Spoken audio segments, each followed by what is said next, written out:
Good morning, and morning to you there, Data, for being firstest. Man, you it's almost as soon as I started up, man, you was in there. Amazing. Excuse me here for just a second.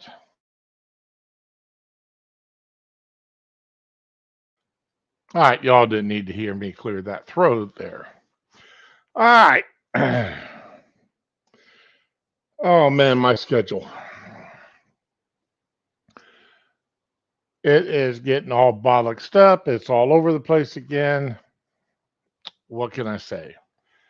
Um, I'm going to try to come up with a better schedule. I may even try streaming a little bit later in the day. I don't know I've got to try to figure out something because one way or another. But anyway,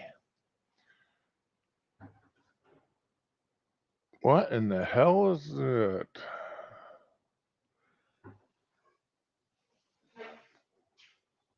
I have got something making all kinds of noise in my refrigerator. And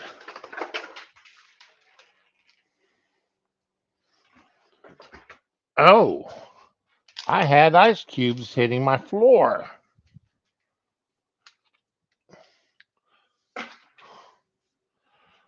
Okay, that's what that noise was. Ice maker just decided to knock ice cubes to the floor. Well, go ahead and post your link now there, Data. All right. Okay, so what am I going to start off with here first? All right. We know that AI here is becoming a thing. And you got this chat GPT or whatever the hell it is. People are going to it and having it make stories and poems and scripts and sandwiches, recipes. There's a guy on TikTok who recipes of the future or sandwiches from the future, and all he does is go to that chat GPT. Oh, so what the? My cat just managed to open the door, and now he's trying to open the outside door. Smokey, get back in the house. Ain't you a...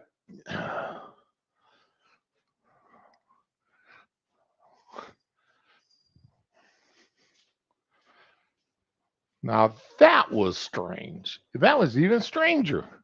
My cat trying to get out of the house and opening the door and found another ice cube on the floor.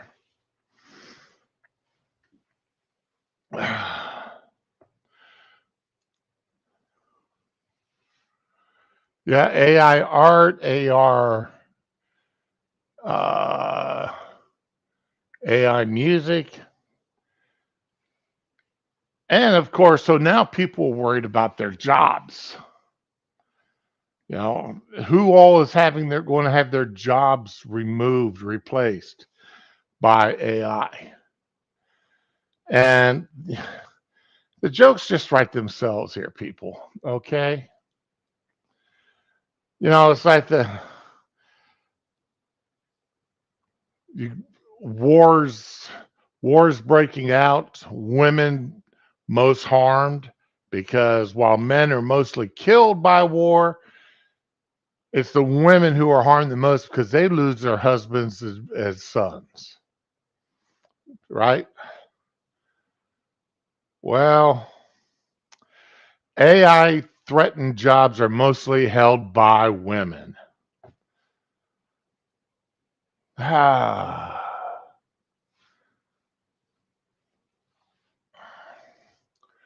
So not only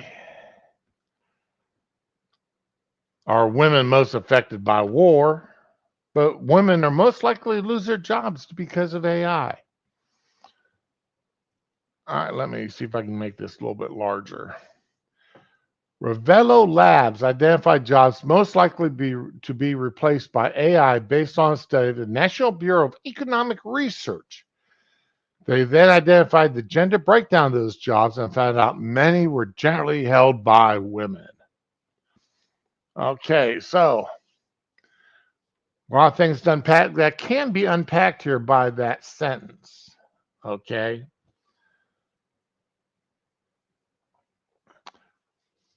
Let's see. Are my car keys still hanging up there? Yeah, my keys are still hanging up. Now I caught him before he got out the door. He was doing his bestest though.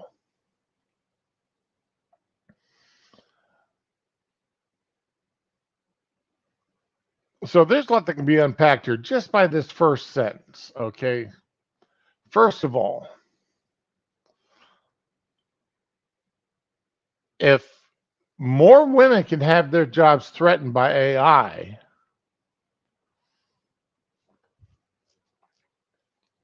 and artificial intelligence, what does that tell you about the job to start with? One, it tells you it's an inside job. Two, it doesn't take a whole lot to do the job. Three, it's non physical whatsoever because, face it, an artificial intelligence, no body, or at best, the artificial intelligence controls a robot, which we aren't in the age of having robots that can walk down the street and handle a shovel in a ditch or something like that right now. Okay, so these are mostly jobs that, definitely indoors, definitely done by a computer work.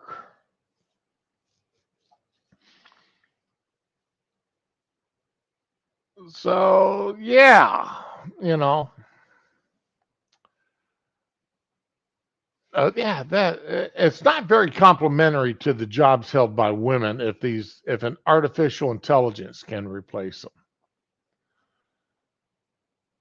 While artificial intelligence is seeding upheaval across the workplace, from screenwriters to financial advisors, the technology will be disproportionately replace jobs typically held by women. The distribution of genders across occupations reflects the biases deeply rooted in our society, with women often being confined to roles as administrative assistants and secretaries.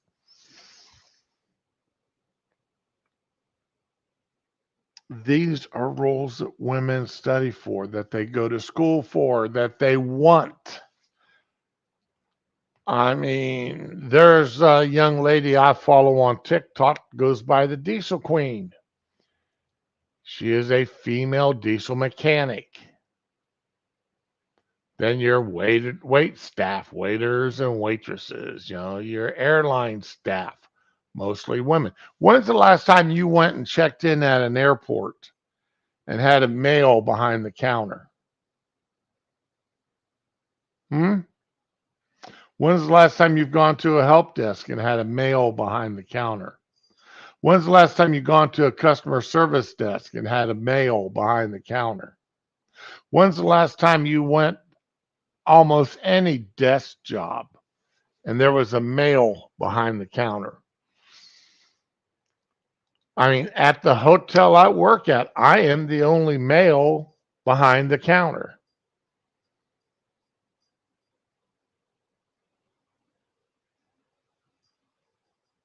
All right. These behind the counter jobs are jobs that women go for because they're clean jobs. They don't have to get their hands dirty. They're not manual labor jobs.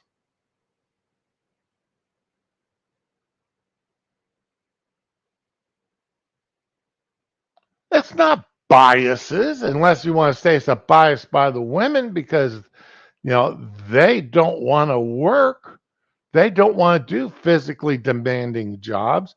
They want to do jobs where they come into work looking pretty with their acrylic nails and hair extensions and 2 pounds of makeup on their face, sipping their Starbucks coffee to go, or latte or frozen drink or whatever.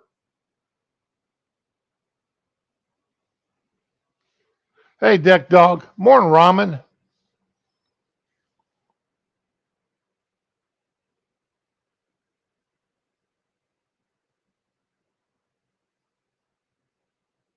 The parts guy at your local John Deere dealership is a guy who doesn't know his ass from the hole in the ground.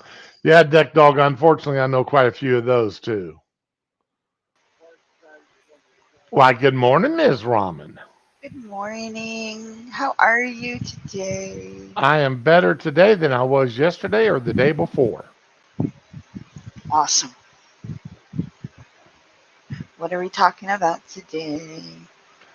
Well, I'm starting off with this article complaining that jobs that AI can now replace are mostly held by women. And why AI is bad because it's going to cost women their jobs. Hmm. Well, how reliable is the AI? I mean, but that's been an issue though for a while. I mean, every time you get new technology, somebody's going to lose a job. You know, Right. it's you have now auto cashiers at the Walmart. Like I forget what came before, but it's always going to be something.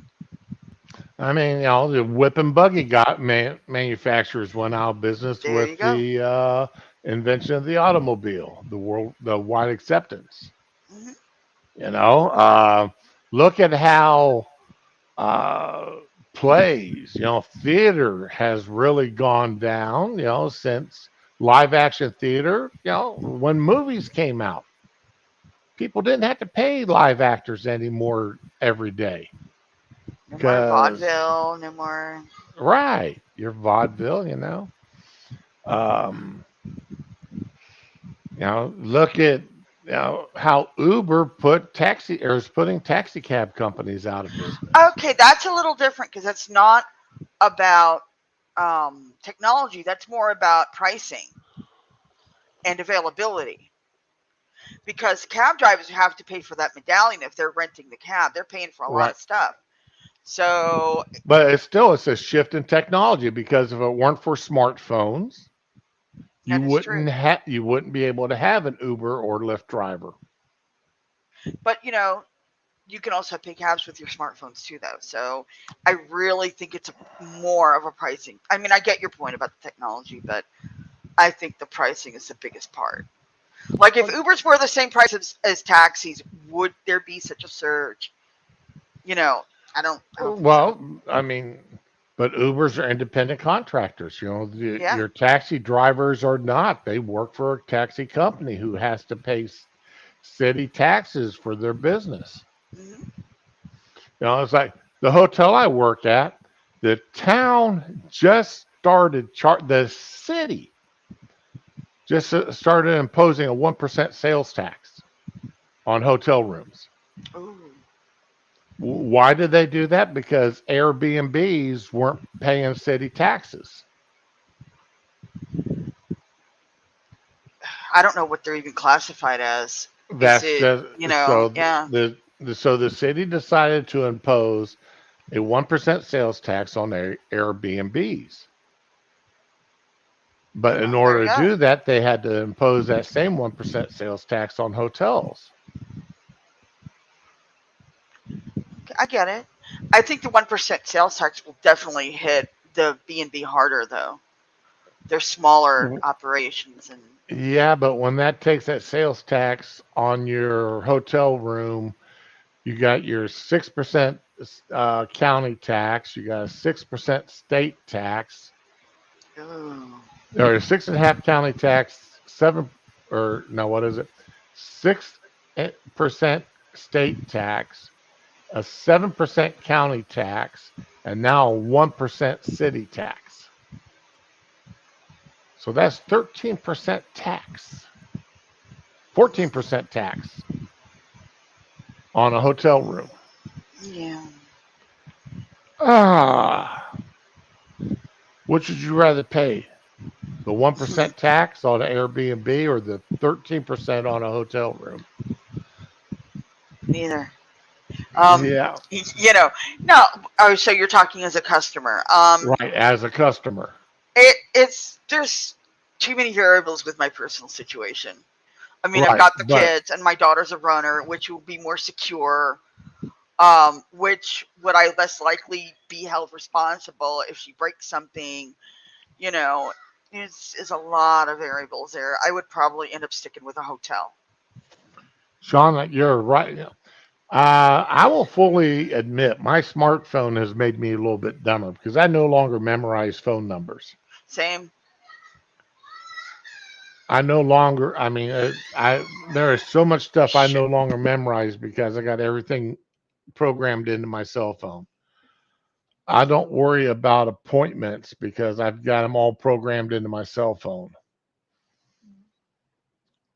You know, it's I no longer worry about, oh, what day of the month is it? Do I got to pay this bill today? I don't worry about it. When my phone pops up, pay electric bill, that okay, I go and, on the phone and push a few buttons and pay my electric bill. Time to pay this credit card bill. Go on my phone and hit a few buttons, pay that credit card bill. So, yeah. Okay. Consequently, the impact of AI becomes skewed along gender lines.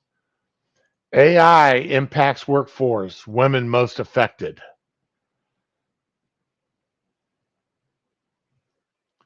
Now, wait. I'm waiting for them now to break them down among the racial lines. Oh, AI, white supremacy, replacing blacks out of racial minorities out of jobs. you gotta be fucking kidding me. Oh, I'm just waiting for that. That will be another study released here within the next 6 months. I mean, if they've already done it now for women, they're going to do it along racial Yeah. lines. Yeah. It's also bullshit. Okay, let's see here. Uh, Advances in AI are aggravating gender disparity in the global workforce, where companies are considering cutting off some staff and leveraging generative AI in their workflow.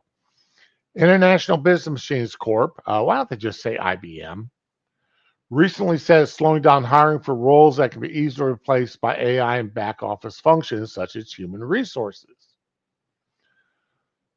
The CEO predicts as many as 30% of these positions can be replaced by automation over 5 years, potentially resulting in a loss of 7,800 jobs, Wow. mostly women. They didn't say that, but as well as I do, that's what they meant. So, what are these women going to do? Because they don't take STEM field courses in college. I've I don't even know, man. I know 5 women with master's degrees. Please don't tell me Now, it's all gender studies. 2 of them have got master's degrees that are pretty good degrees. One is a teacher's degree, all Uh right, huh. with uh, first through 8th grade. Okay. Okay, that's pretty cool. The other one has a master's degree in early childhood development. Okay. All right, which okay, that's a pretty secure job, and uh, okay, that's pretty good. But the other 3 that I know with master's degrees, one is in gender studies. All right, one is in racial, no, not racial, ethnic history. I'm like, Oh God. I mean, ethnic history. I'm going, what the hell is ethnic history? I mean, You history know. is history, but okay, ethnic history. Oh, and the third one's got a master's degree in culinary arts. So that's a That's pretty actually good. pretty good. That, Yeah. that is a pretty good master's. So three out of the five have got pretty good degrees. All right, three out of the five. Those three out of the five are the ones I get along with the best. Yeah.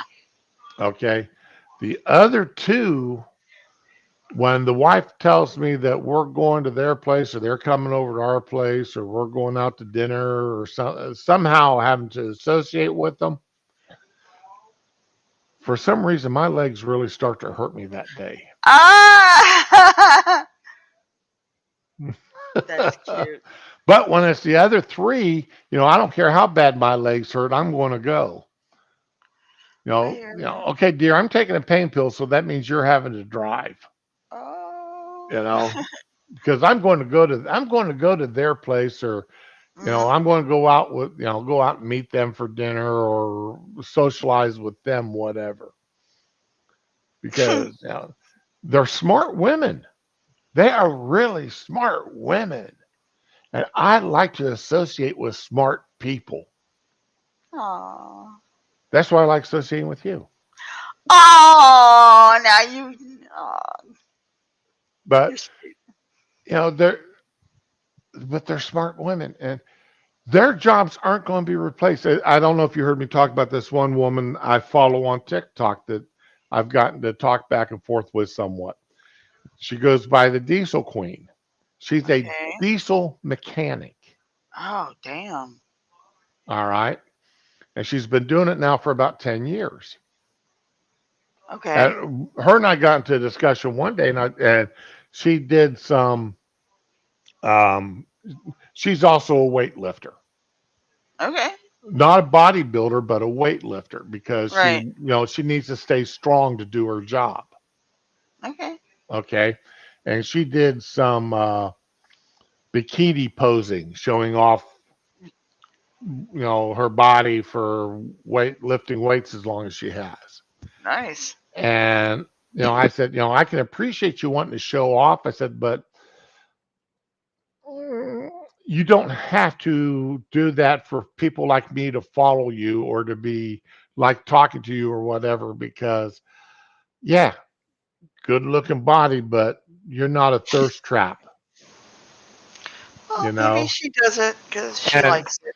and that's what she goes, listen, she goes, I appreciate your input, but I'm proud of my body because I put a lot of work into it. There you go. And I appreciate it. I just want to let you know that the people like me who follow you, who talk to you, who whatever, we're not doing it because of you showing off bra and panty or bikini pictures. You don't have to do that to keep some of us following you. So let's see here. Women are always most affected because they get so emotional. Oh. Um, I'm not going to touch that comment with a 10-foot pole. When it comes to writing copies and posts, it's most multiple sources.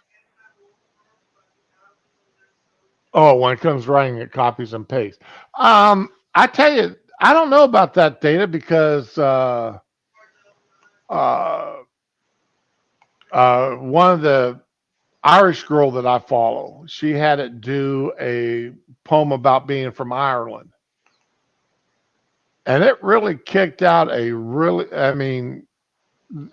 good poem, and I don't see that being a lot of copy paste. It was not. It didn't follow anything that I had ever read before, and yet I have read a lot of poetry. So, uh, but anyway, and like I said, there's that guy that does sandwiches from the future that has AI come up with sandwich recipes for him. Now, granted, some of those recipes are pretty nasty, but some of them sound pretty interesting. And he even admits that most of them taste pretty good.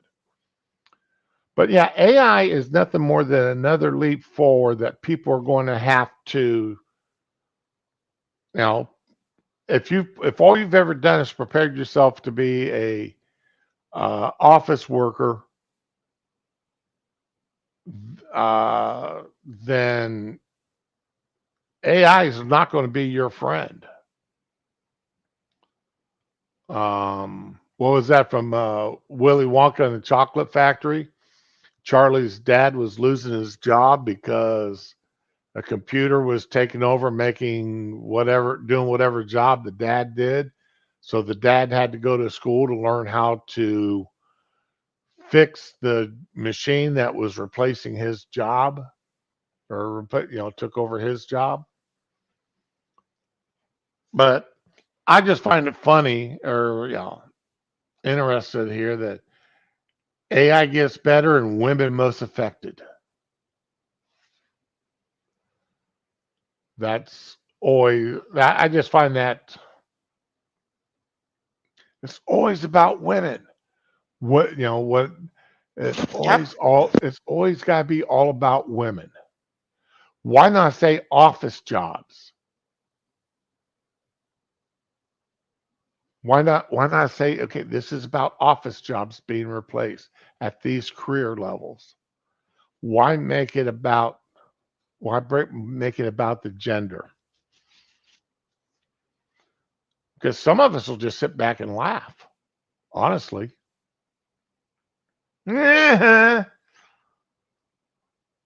You thought you were going to have a cozy, easy career sitting on your ass looking pretty. Now look, you're going to have to go and find a real job. Your gender arts degree isn't going to do you any good.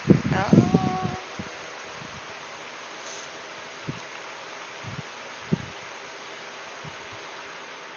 A first edition copy of that. I hope you're not. I hope you're actually advertising that out pretty good, Data. Because if you have a first edition copy of that book, um, well, it's like the auctions that this auction I'd go through every month. Okay, I just bought 3 cast iron skillets for like basically on average $6 a piece. I put about 20 hours of labor cleaning all 3 of the cast iron skillets and reseasoning them. Now I gave them to my daughter-in-law. But one was cast iron, the other 2 were steel skillets, which you still have to treat like cast iron. This type of skillet, you still have to treat them like cast iron. Have to season them and everything else. They will turn black like cast iron turns. Um, One of them, it took me 12 hours by itself just to get it where I call it doing the egg test.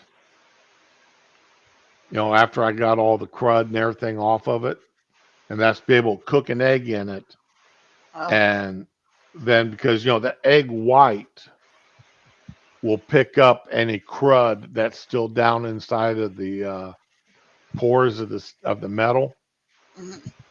So if that egg cooks up dirty, you still got some more work to do in Oh. getting a skillet clean. And it took me about 12 hours of cleaning over 2 days to get that skillet to where I could give it to my daughter-in-law to use. But like I said, I paid on average of $6 a piece for them skillets. Yeah. 2 of them I know were at least 60 to 70 years old. Ooh. All right, I could have easily sold them for $100 to $200 a piece. Damn. All right, and I had uh, $12 and maybe 5 hours, 6 hours of time invested cleaning the both of them and reseasoning them. Yeah, Worth it. that would have been well worth it.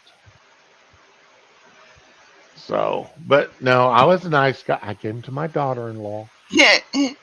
You know, I got a signed. My son is a big Tampa Bay fan, and got a signed Tampa Bay jersey for him for about $15, and some character by the name of Dunn. My son knows who he is. I don't. And then my my grandson, he scored 8 water pistols, 6 Nerf guns, with ammo for all but one of them, and some toy dinosaurs, and toy cars and trucks. Hmm. So he scored pretty good, all things considered. But yeah, my I promised him I wouldn't buy him any more toys. Uh, Well, they've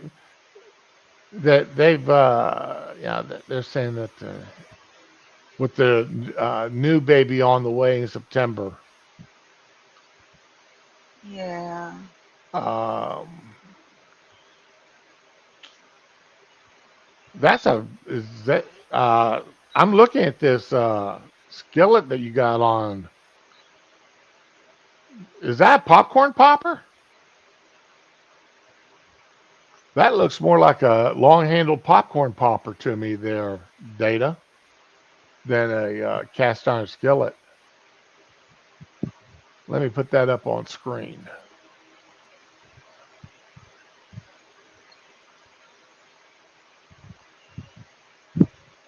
Yeah,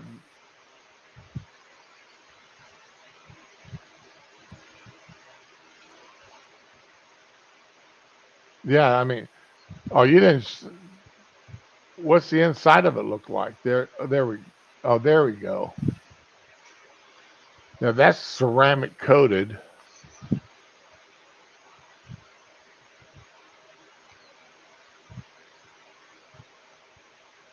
Now, what you want to do, especially for the bottom of that, if you can get your hands on some barkeeper's friend, Oh, that's some good shit.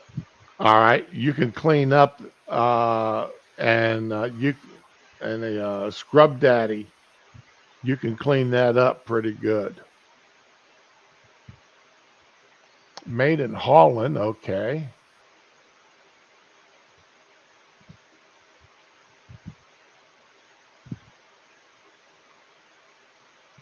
Yeah, but honestly, with that size of a handle on that, that's the only time I've ever seen anything with a cast or skillets with that kind of a handle on them.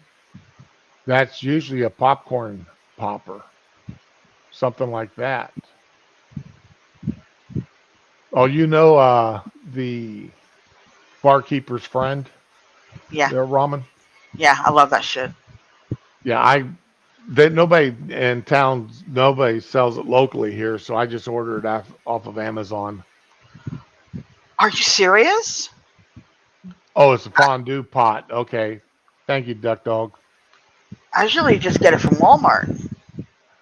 Walmart here doesn't even carry Ajax or Comet. You know, it is.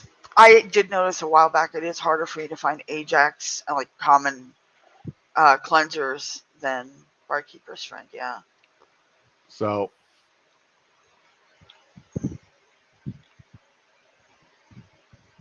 that okay. Well, Duck Dog says it's a fondue pot. All right. Okay, so we now have an argument Uh, if it's a fondue pot or a party skillet. But yeah, I'm just not used to seeing. Like I said, it's that long handle is what's throwing it off for me. But anyway, I am not a cast iron expert, other than I've been my one skillet that I cook out of the most, my daily skillet, My daily use skillet, I've been cooking in it for over 30 years. Oh, wow. And I've yet to have to strip it. I will cry the day I got to strip that skillet. You know, due to what I did to these other ones, soak them in a vinegar bath to Hmm. loosen all the crud and crap off of them. Yeah. So your uncle had Duck Dog says he has one from his time in Germany. Okay. Excuse me. Now, Mayor Adams from out of New York. We all know this character. We've heard a lot of them. If he was given a speech, what do you think the last subjects would be? Main subjects of the speech that he'd be giving. I don't know. Okay. Well, let's put it this way. Would he be more likely be giving a speech espousing not by name, but the general views of socialism? You know, Uh, make the rich pay, and we're going to be very open and inclusive, and America is not the best country on the planet. Wouldn't that be sort of the speech you would expect to hear from him? I don't even know. You're asking the wrong girl. Okay. Well, we are talking about the mayor of New York City. I I know. I have no claim to New York at this point in my life. Ah, okay. Well,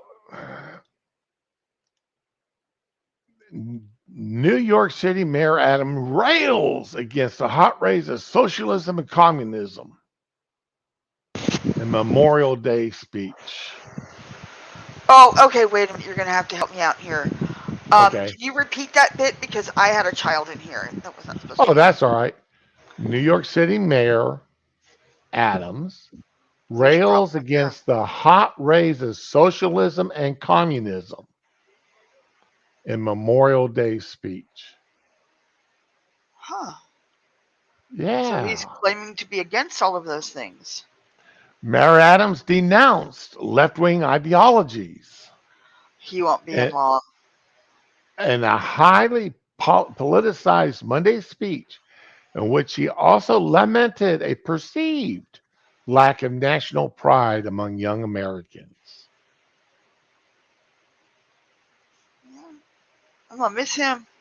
Okay. Well, speaking at the Intrepid Sea, Air, and Space Museum, the mayor made critical comments after referencing Thomas Jefferson's quote about how the tree of liberty must sometimes be watered with the blood of tyrants. I just threw that in there. But Ooh. after referencing the Thomas Jefferson quote about the tree of liberty, which is commonly interpreted as being about military struggle. You water the tree of freedom with your blood, Adams said. We sit under the shade of that tree of freedom, protected from the hot rays of socialism and communism and destruction that's playing out across the globe. The mayor did not reference any specific country's government or leader as part of his anti left broadside. A spokesman for Adams declined to say if the comments were in reference to anything or anyone. Now, this is part earlier in his speech. The centrist Democrat mayor voiced concern about a poll from last year showing that only 38% of Americans consider themselves extremely proud of their country. Well, when you have everybody from starting with Obama, America is not an exceptional country. There is no such thing as American exceptionalism. where every country, everybody thinks their country is great, and America is no greater than any other country in the world. You know, to the 1614 or whatever the hell, the 1619 project, America is built on the back of slavery. All white Americans are racist There we go. and secret KKKers. When this is the ideologue that's put out, the ideology that's put out in our schools, in our colleges, by politicians, by the media, by the mass media, the newspapers, televisions, radio, in the songs that these kids sing. All right. I can only think of two rappers that have anything to say positive about our country. Is One Tom is McDonald? Tom McDonald and Dax. Okay. They're the only two rappers that I know of that have consistently said positive things about our country.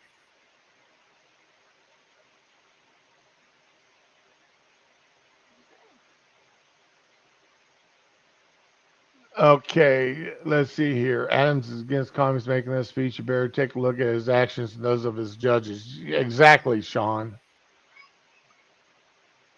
Uh, have I ever listened to the America's Great speech from the TV show Newsroom?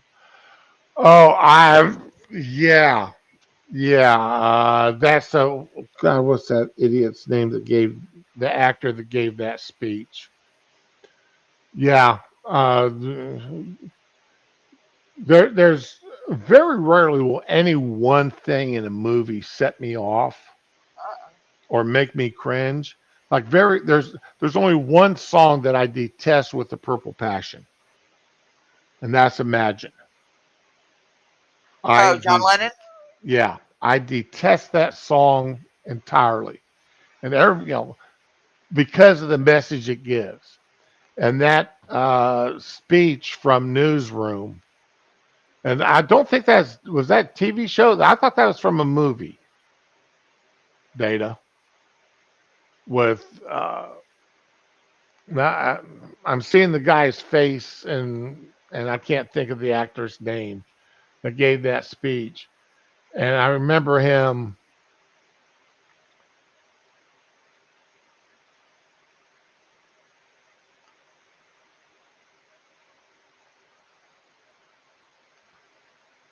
Okay, uh, yeah, Newsroom America is not the greatest country in the world anymore.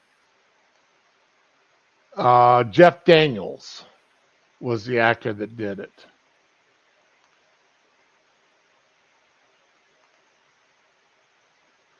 Oh yeah, well, I guess it was television because uh, Aaron Sorkin, Aaron Sorkin uh, wrote it. In fact, he's saying what is that? He goes, Newsroom. Aaron Sorkin says America isn't the greatest country. Speech is not a political statement. Yeah, when you say America isn't great, it's got to be a political statement.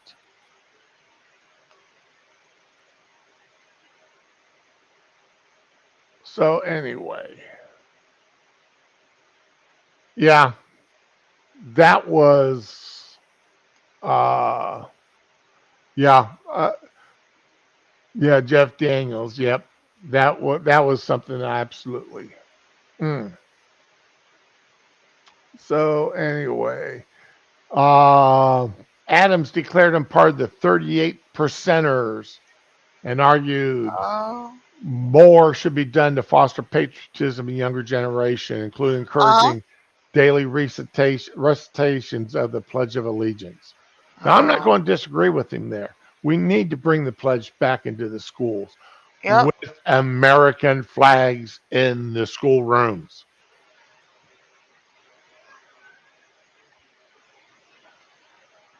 So anyway, and no, for some reason, I really have a hard way to go with thinking Adams actually believes any of this crap that he said in this speech. Right. But he may have well doomed himself, like you said there, Oh Rhonda. yeah. He may have damned well doomed his political career as far as for reelection. Unless he is seeing the handwriting on the wall for the far left, or for this progressive left ideology that's, The discontent. Yeah. you know. Because there's a lot of it out there. Now, this here is something I find very hard to believe. Tell me. Just as I start the day, every child should start the day with the hope that the true and with hope and that true pledge. Okay. Do you honestly believe Adams gets up in the morning and says the Pledge of Allegiance? You know what? I'm not going to speculate. How would I know? How would I? I don't really follow New York politics, Well, but no, I'm talking about as a person. Do you think again, a I'd know uh, more about him if I followed him. right? You Okay. know, I can only Okay. guess by what you're telling me directly, so it All could be right. Okay. 50-50. You know me. You know Yeah. me. You know me as well as anybody on the internet knows me. Hmm. Okay. I don't get up and say the Pledge of Allegiance every day. Nope. Okay. I Now, don't either. you know, do I say it if when or follow along with it if I come across it on a video or something? Of course I do. It's like just as the same as I follow along with the Lord's Prayer if I come across it, Right. watching a video or something. Okay. It's just, I do. But do I get up in the morning and say a Pledge of Allegiance and the Lord's Prayer every day? No, I don't. So do I believe that Mayor Adams gets up every day and says the Pledge of Allegiance? Nah. Not unless he has to say it when he gets into work for some reason, Yeah. but then I don't know. I don't know if this actually, I'm just speculating. I am just saying here, grasping at stuff out of the sky. I seriously doubt if New York, any meeting of New York that the mayor of New York attends in the day during the day starts off with the Pledge of Allegiance, unless it's a meeting that's open to the public. Okay, but that's just that. So anyway, Brooklyn Councilman Sandy Nurse, a progressive who frequently criticizes the mayor, was offended that he cribbed a quote from Jefferson. Of course. Ah, yes, Thomas Jefferson, a man who expanded his wealth by owning 600 black slaves over his lifetime, a man who raped his sister in law, who was also a slave, and kept in forced servitude with his own children. Jefferson watered some trees with blood, but not the liberty kind.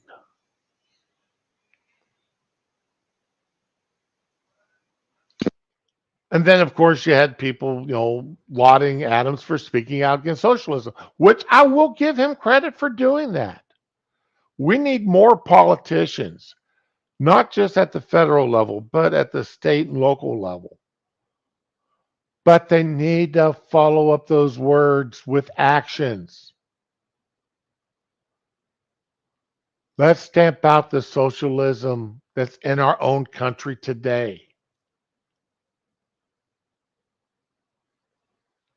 Let's stamp, you know, uh, there's a big kerfuffle going on in Washington, D.C. right now about how evil Republicans are for wanting to make people who are physically and mentally and medically able to work to actually have to do physical labor or do some sort of labor in order to get welfare checks of any kind. Well, how cruel is that to make people actually have to do something to earn a handout check from the government? I'm sorry. I'm at Florida doesn't 60. have welfare, but if they did, you think I wouldn't go out? Well, I'd have nobody to watch a kid, so it's a Right. bullshit argument. But you And, would be, if you weren't in that position to where that you're at, you would be mhm, out there working, mhm. earning your paycheck. You know what? When I was trying to go back to work after I had my firstborn, um, I wasn't looking for a handout. I was just looking for decent daycare. Right. And they said in order for me to keep my Medicaid, just my Medicaid, not even a handout, they were like, you gotta, okay, here's an affordable daycare for you, and you gotta put your kid in daycare. I got there, and the ratios were not legally correct. I don't care what anybody says. I counted the adults versus children. They were cram packed. There were kids running around with runny noses and crusty faces. It was in a bad neighborhood. Like, the kind where somebody spray painted the mural on overnight, and it was just, and you had a church in a different language on each side of it, and it was across the street from a laundromat, and it was like every cliche. Oh, and the little bodega on the corner had the bars over the windows, and you couldn't get in. You had to deal through the window with the bars on it. Yeah, I wasn't You crazy mean about you that. couldn't go into the No, bodega? You had to there's window actually shop? there's actually a lot of them that do that. When I was driving my kid to school, there was one down the street with that going on, and it was not a great school either. But that was their zoned area for a while. Anyway, Wow. to make an even longer story short, or longer, I don't know. They wanted, now this is in the 90s. They wanted $300 a week. That was more than my paycheck. Mm. I would have had to work Well, now, how much of that 300 a week had to come out of your pocket all versus of it, government subsidy? all of it. They didn't Oh, say free or subsidized. They said affordable. I didn't qualify for free, but if I did, I would have been put on a waiting list anyway. So r- I would have had to go to work and then get money out of my husband's paycheck to pay for childcare. That's it. It was ridiculous. oh, Yeah. that's not good So news. No. no. And I Yeah. lived in a nice area. That daycare was in a total other area. No, I mean, like I said, last September was the last month I worked as a full time employee. Yeah. I've been on restricted hours, 16 maximum of 16 hours a week ever since. Hmm. Does not make me a happy camper. Okay. I get you. I really much would rather be able to, even if it was working from home on my laptop, Hmm. much rather be doing that and earning a full paycheck.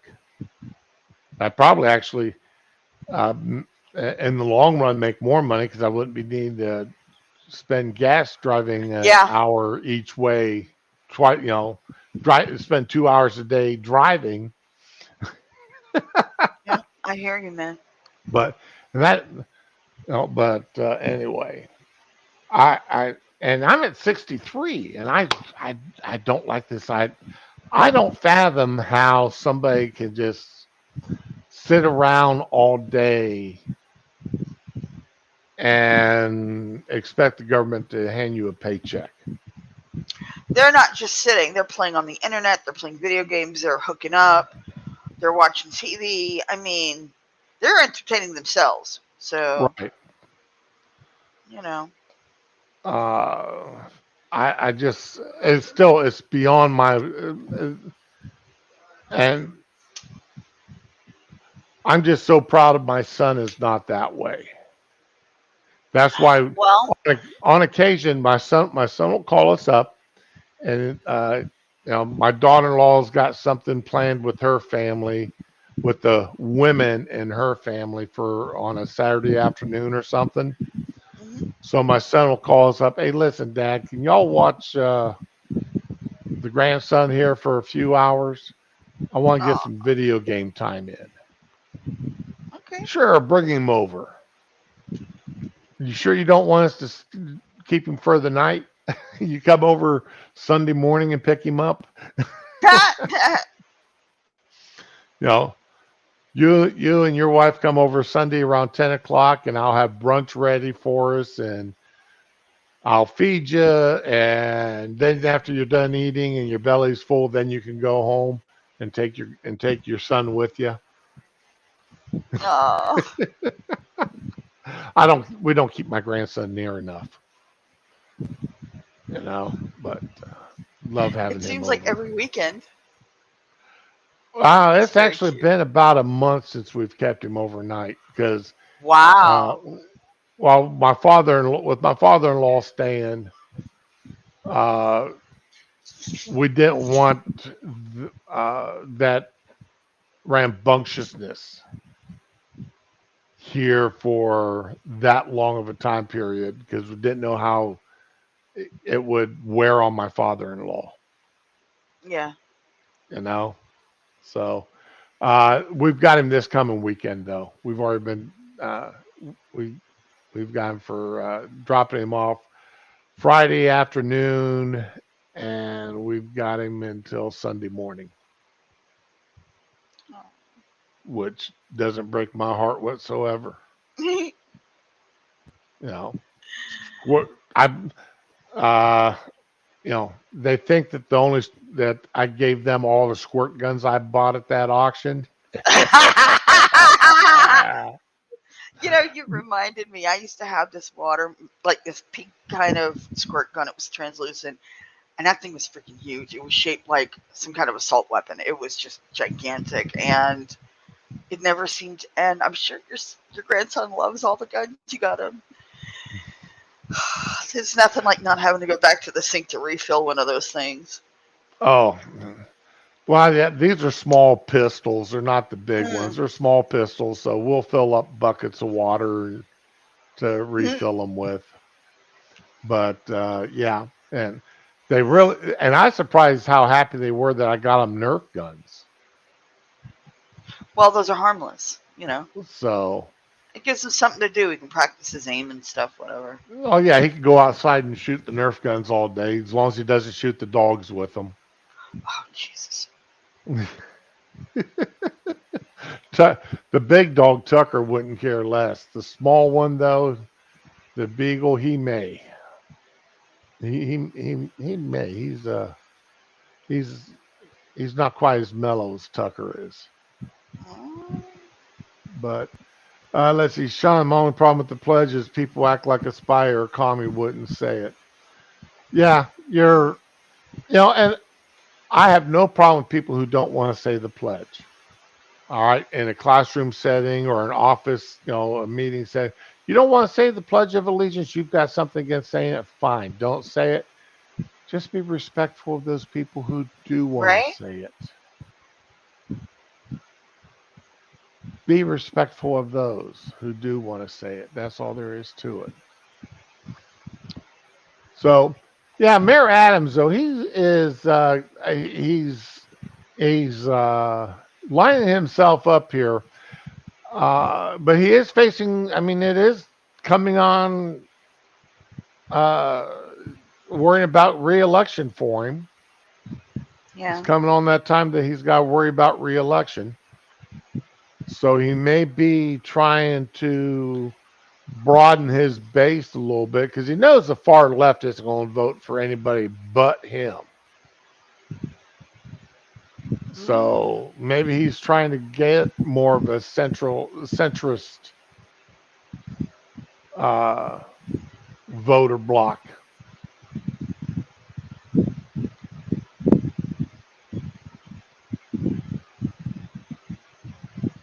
So anyway, he, that's going to be fun. But then remember, we also got to remember Adams is also the same person who just signed a law banning discrimination based on weight or height. Now, I'm waiting to see the 300, 400 pound Lizzos out there on the dancer stripper poles. Well, what'll take care of that is, can you do the job to my specifications, to the quality that we're used to? They're gonna start. They're gonna Like I start. said, I can't wait to start seeing the Lizzo wannabes on the stripper poles there in New York. They're probably already there. I hate to say it, but I mean, I've seen them. Not that I go to strip clubs, but I've heard of them here. Just saying, it's some people have a type. Yeah, that's what I'm saying. You know, their people do have a type. You know, and for some people, Lizzo, and I mean Lizzo dresses like a stripper anyway. Oh, So no fucking respect. uh, I couldn't get. You know, she's a singer, right? Isn't that what she's supposed to be? If that's what you want to call it. Okay. I can't give her music an honest chance because she repulses me by her actions so badly. Yeah, Lardo. Her actions repulse me so much I cannot be honest in any kind of appraisal of her singing capabilities. She may have one of the best voices in the country. And She does a I lazy kind of rap. It's not really singing, but you okay. know, Well, I haven't heard her sing. I've heard her do rap though. So, mm. you know, when I first got introduced to Dax and he was just pure rap artist, I was like, well, okay. And then I heard his singing voice and I was thoroughly impressed. uh, You know, I mean, same way Tom McDonald. The first time you know, as a rap artist, you know, it's like, okay, you know, another white rapper. Okay, and then I heard his actual singing voice and I was impressed. The man can actually carry a tune in a bucket without having to have a lid welded on. So, quite the opposite of me, of course. uh, I couldn't carry that tune with the lid welded on. I would find a way of escaping. oh Lord. I had when I was in junior high and high school, I really wanted to be a singer. I really wanted to sing. And to the point that the music teacher, she was willing to have me come in twice a week during lunch. And she would take time from her lunch break to try to help me to learn how to sing. And Oh, after that was 2 years nice. of it, she said, listen, it's not going to happen. It's not going to Man, happen. You you are one of those unfortunate few who love to sing and can't. It is not a talent which you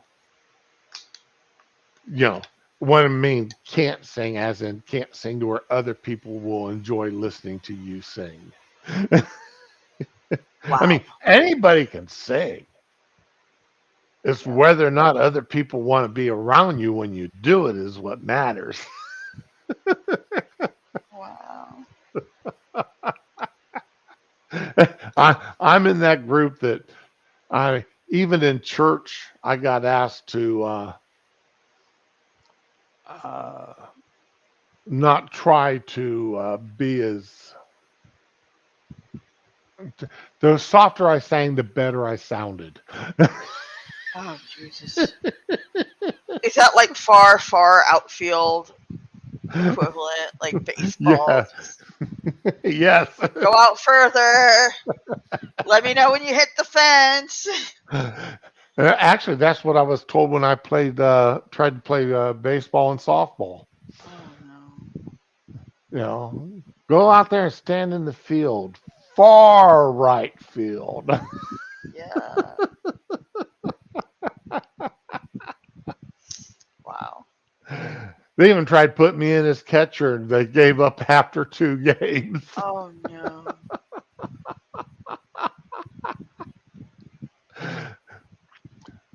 The guy that I was the guy that they put on the basketball team just to make sure they had enough numbers to make the league. And the league had the rule where every player had to play. I think it was like 10 minutes a season. Oh my god. So they'd put me in for 2 minutes at a time over 5 games to give me my 10 minutes that season. Jeez. Well, alrighty then. Yes, my athleticism and ability to sing were infamous. Oh my god.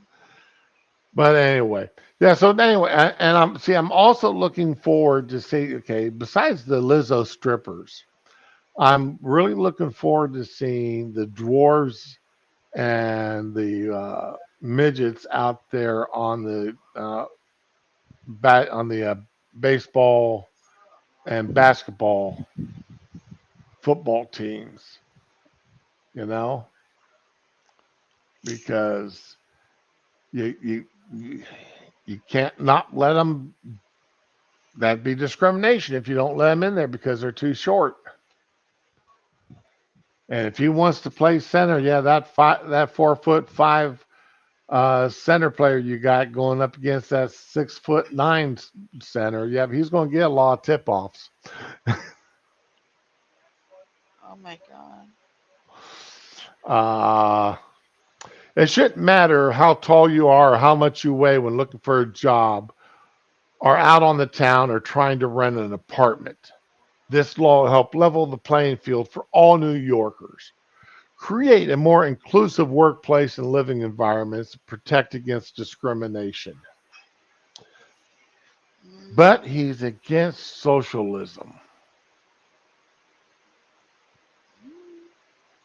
He's all about leveling the playing field, but he's against socialism. sure. Mm,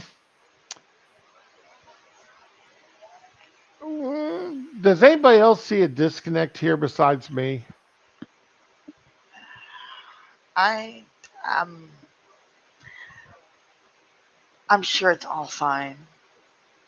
I'm sure I, they know. I'm sure our benevolent overlords know what's best for us.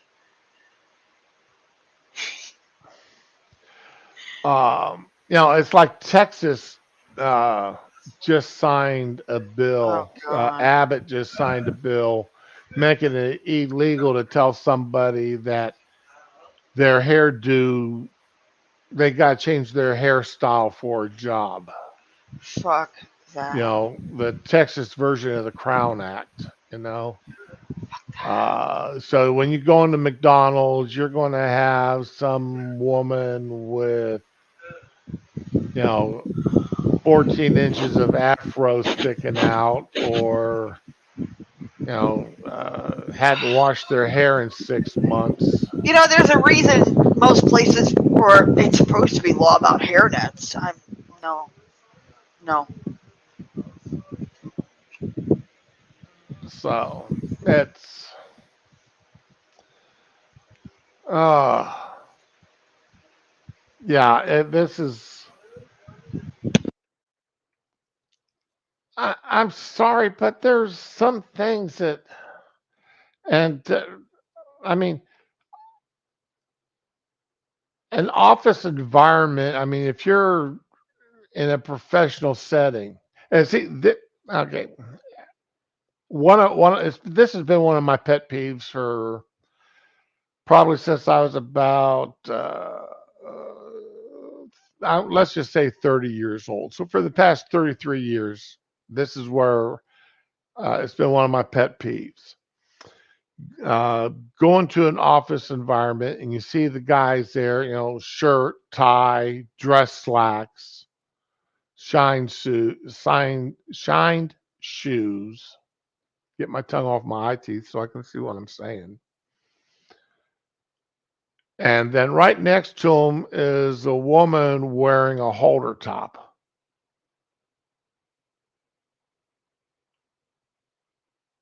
or one of them tube top style tops. It may not be that trailer trash tube top, but it's still basically a tube top.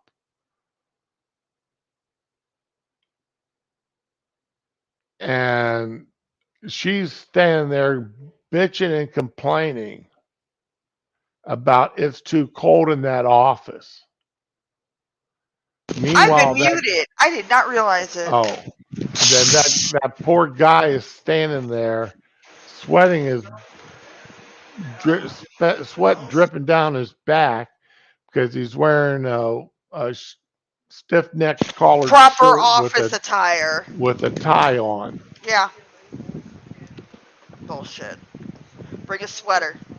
That You know, I worked in a lot of places. Those offices, the AC was set to like 75 and or 70 even sometimes, and we're all wearing regular clothes, but we're freezing. And they would tell us, bring a sweater. Now you know. And we had to yep. bring a goddamn sweater because we got told you get what you get and you don't get to complain. This is not your house. And uh, it's like the house had the house years ago.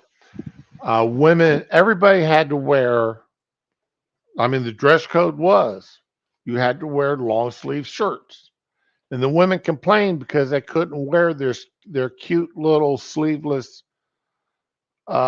dresses. They had to wear a sweater or a jacket or something Yeah, I, anytime they went to the floor I don't because mind, but you know. So they turn around under. This was done under Ryan because God, I remember that when I knew we were in trouble when Ryan made that House policy change that women didn't have to conform to the same style of dress code the men had to conform to. That's why when Jim Jordan and others stopped wearing ties to committee meetings and such, oh man, bullshit. I didn't care. I no longer cared. Now, what's his name? Fetterman.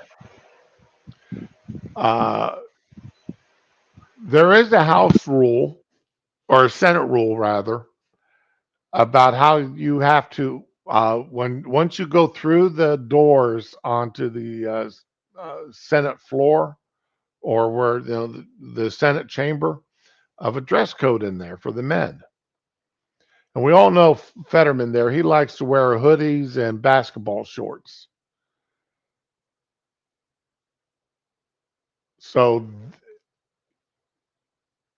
he doesn't go into the Senate chamber. He has somebody cast his vote by proxy Oh wow. because he doesn't want to have to wear a suit. He's according to the article I read, and this is one of the articles that is very pro Fetterman. He only owns like two or maybe three suits he keeps all three of them there at work at and that he only wears them when he absolutely has to because if like when he was chairing that one subcommittee.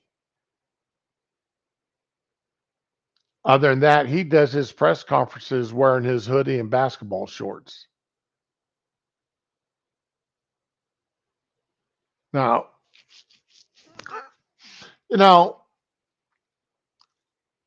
when I vote for a guy to do a job, especially if he's representing me in office, I don't care if it's a local office, mayor, city councilman, something like that, state legislator, and definitely federal legislator.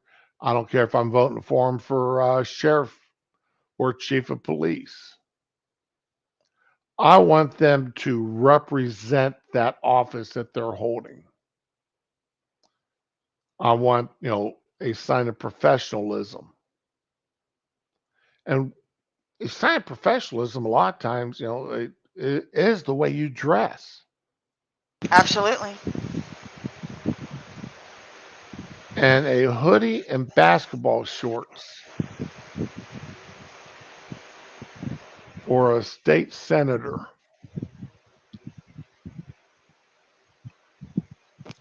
that just is not very, that does not show any sign of professionalism or respect for the office that you're holding.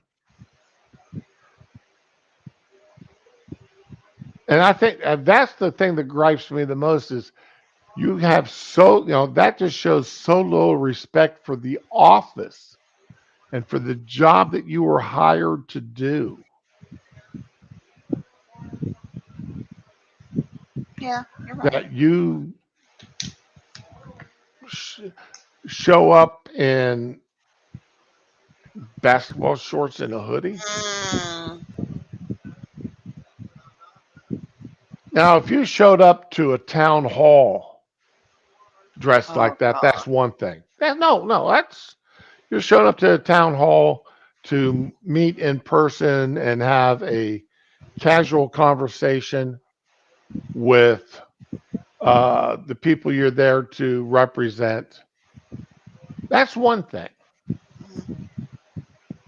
All right. But if you're out there giving interviews and talking to the press, that's something else. Well, good morning, Wiki. Welcome, welcome. Hi. That to me, that's just something else. You need to represent. You need to show respect for the office that you're holding.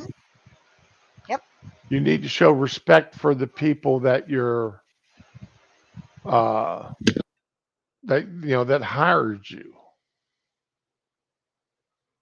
And when you go into work, that's again, I get told I'm old fashioned when it comes to that kind of stuff. No, it just means you have a little bit of class left. I mean, this is fucking ridiculous. I'm Okay. sorry. The way people show up.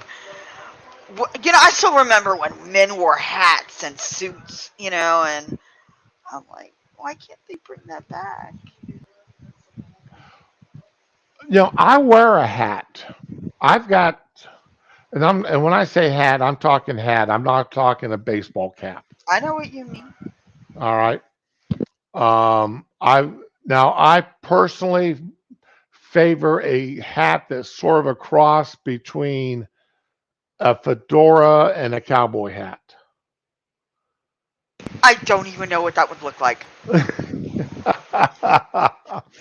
Okay. Uh, it's uh, think of a shaped brim. You know what a gambler style hat looks like. Remember on Bonanza, the hat that Pernell Roberts wore. I The never watched freaking Bonanza. That wasn't even in syndication when I was a kid. Okay. They took that off the TV. Hold on a minute. I and we didn't have cable, so I'll look up Bonanza. Hold on. Okay.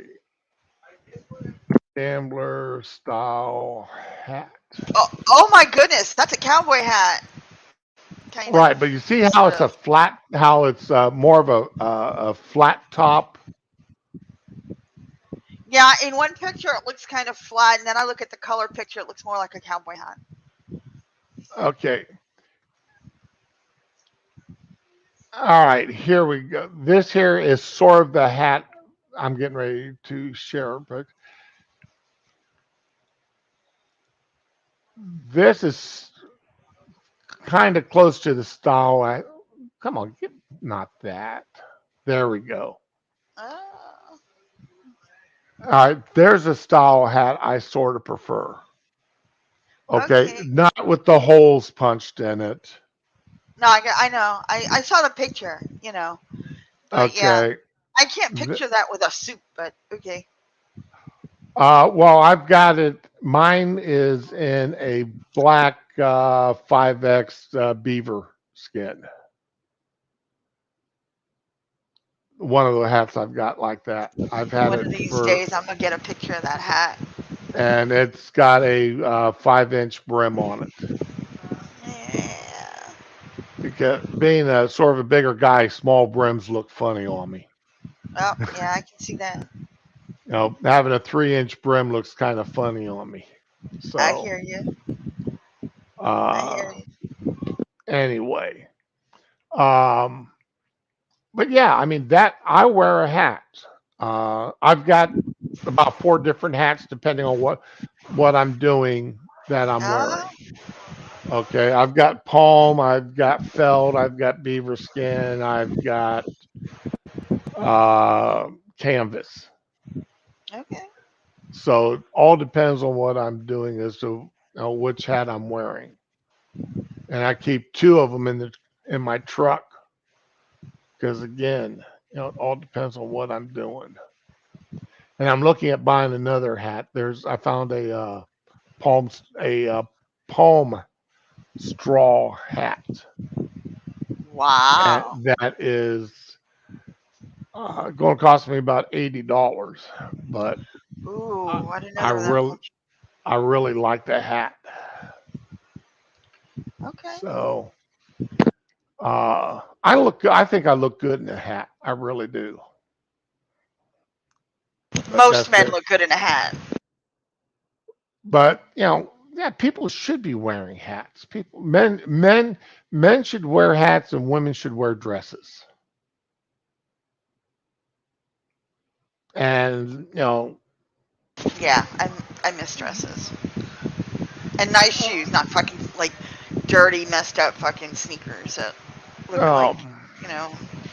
even even my doctor, I wear Dr. Scholl's shoes Yeah. because they're inexpensive, and I mean I pay $40 for them, and they last me a year to a year and a half. So, and I can, depending on depending on what's going on, I can adjust the pressure, the amount of compression they put on my foot. But anyway, now sticking with New York here, Oh my God, why? because a city University of New York, CUNY, and I'm not going to pronounce that abbreviation because it'll come out sounding different. I hear you. It will not sound that pleasant. I tried to say it one time. Somebody said, you know what you sound like you're saying when you say that? That's okay. So I won't say it anymore. But they had the graduation ceremony here not too long ago. Graduation ceremony. Okay, so Yeah. how'd it go? And for their law school. Okay. And it did not go well Oh no, what happened? What could possibly have gone because wrong? their commencement speaker, one of the graduating people, a lawyer to be, Fatima Musa Mohammed. Yeah, it's Fatima or Fatima. Okay, Fatima. Thank I you. was actually going to name my daughter that because it would give her a little ambiguity because there's Our Lady of Fatima schools like all over the freaking place. So, But yeah, then my ex-husband talked me out of it. And then he secretly divorced me and got remarried overseas. And guess what they named their kid? Fatima? Damn right. I was so mad. You have no idea. I actually wanted to go in and change her name at that point, but she knew her name and wouldn't let me, didn't want to do it. So, Right. yeah. And her name is fucking awful. Like, nobody can pronounce it, nobody can spell it. It's given her such a miserable hard time in school. It's not even Well, hard to pronounce. People are just cunts. So, oops, sorry. yeah, yeah, I can see what you're saying about it's ambiguous because it could either be Muslim or Christian in his Yep. roots. So, all right, I never thought of it that way, but okay, cool. Anyway, this woman that they come up, she opens up her speech by saying, I come to you all from the rich soil of Yemen, raised by the humble streets of the Queens. Oh, for I ch- fuck's sake. yes, I Yeah, the queens that chose. are kidnapped and abused and whatever. Fuck it. I'm sorry. I'm going to shut up. Oh no, no, she meant Queens part of the Queensboro of New Oh, York. okay. Oh. Okay, I chose the CUNY School of New York School of Law for its articulated mission to be law in the service of human needs. One of the Mm. very few legal institutions created to recognize that law is a manifestation of white supremacy Oh, fuck that that. continues to oppress and suppress people in this nation and around the world. Now, some laws are really fucked up. I'm going to be like the drug laws we have now regarding marijuana and harmless shit where people just sit in their house and get fat. But she needs to shut the fuck up. I'm sorry.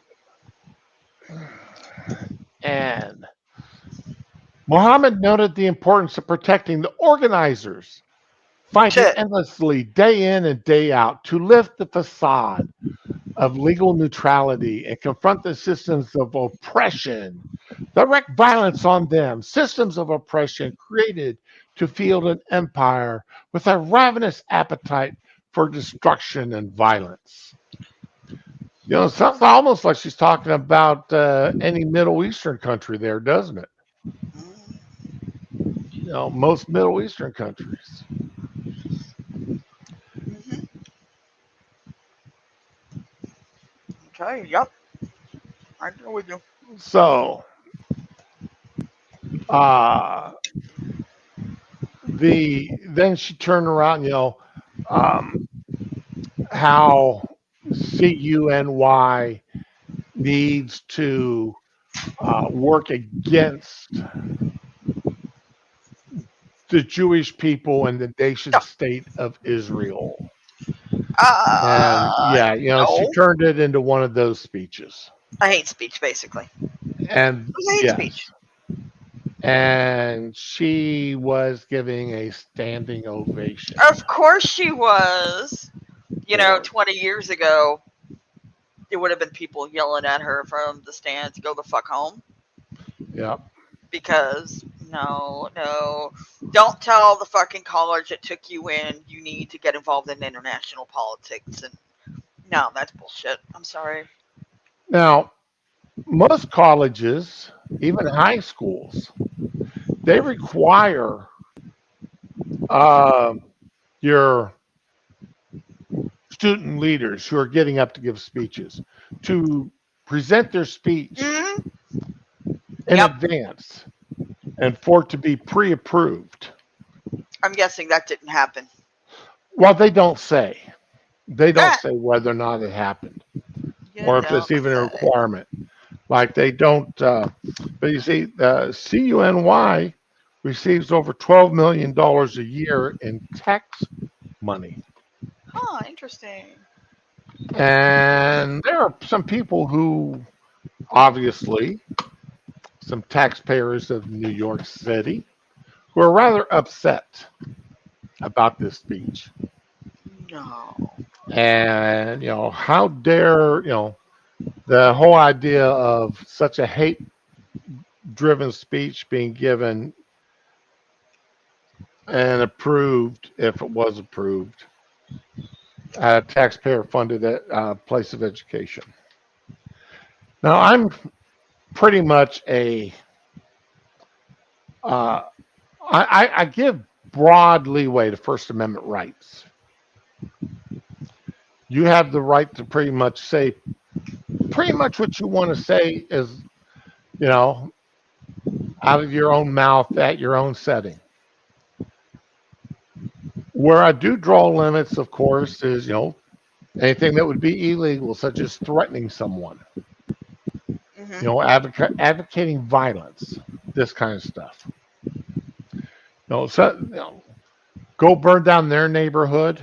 Don't burn down ours, but because we need our extensions, go burn down their neighborhood type thing. They don't even preach that. Not Oh, really. oh, you don't remember that CNN story? No, I That really that don't. was the sister of uh, the guy that got killed at Missouri, Okay, I know who you're talking about. I can't get the name. and Aubrey? see, No. no, Auburn's in New York. Yeah, I'm bad with Um, names.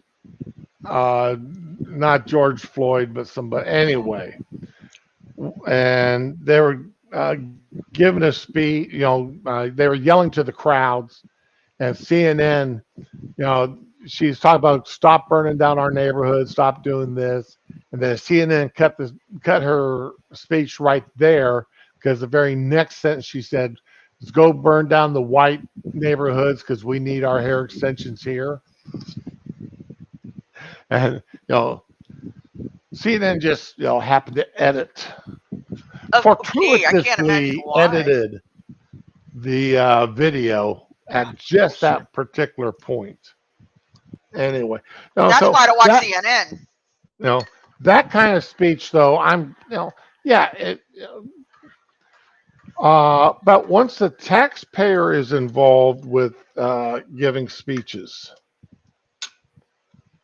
paying somebody to, high schools and colleges, I'm not quite so much of the free speech advocate. You know, uh, you can't stand there and preach, advocate against one religion or for another from a public forum that you're being paid. Hmm. That this kind of stuff. Um,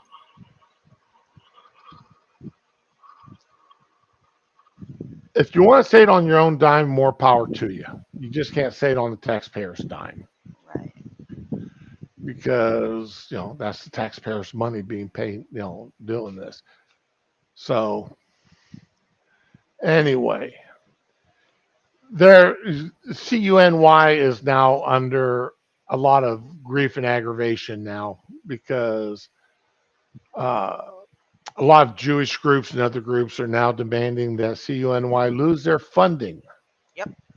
Good plan. over this. And the reason why I thought this was funny is Mayor Adams had stepped in on this. Okay. And his comment was, I was proud to offer a different message at this year's CUNY Law commencement ceremony, one that celebrates the progress of our city and country, and one that honors those who fight to keep us safe and protect our freedom. Like my Uncle Joe, who died at age 19 in Vietnam while giving his life for our country. We cannot allow words of negativity and divisiveness to be the only ones our students hear.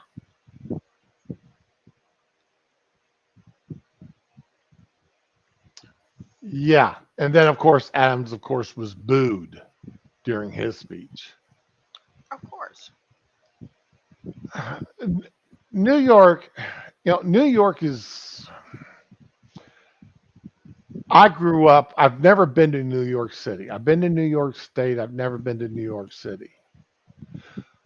But I grew up with the 1930s and 40s depiction of New York City. Yeah. The idealized New York City. Everything from, I don't know if you ever watched or heard of the TV series, The Bowery Boys. No, I never watched that.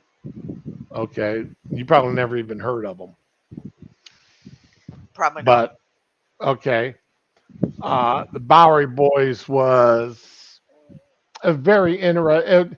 It showed the lesser, more impoverished side of living in New York. Yeah. Okay, and it was idealized to quite a bit of a degree. But this is how I grew up thinking of New York, though. Both you got your millionaire clubs and you've got your Bowery district, and but people got along regardless of religion, regardless of ethnic. The Italians, the Irish. Those were the two biggest groups in New York. Then you had your wealthy and yada yada, but people got along. But it was really divided along cultural lines too. I mean, you had Little Italy, you had Chinatown, you had whatever, Right. and yeah, you stayed in your own neighborhood, you stayed with your own people, and everything was okay. And there wasn't really a lot of fighting There, about that shit. there wasn't a lot of hate between and betwixt. Violent hate. Violent hate, Okay. but yeah, I got a few nasty things thrown at me though. I'm not going to go into that here. Right. But this is how I always pictured New York up until 20 some odd years ago, 20, 30 some odd years ago, when I,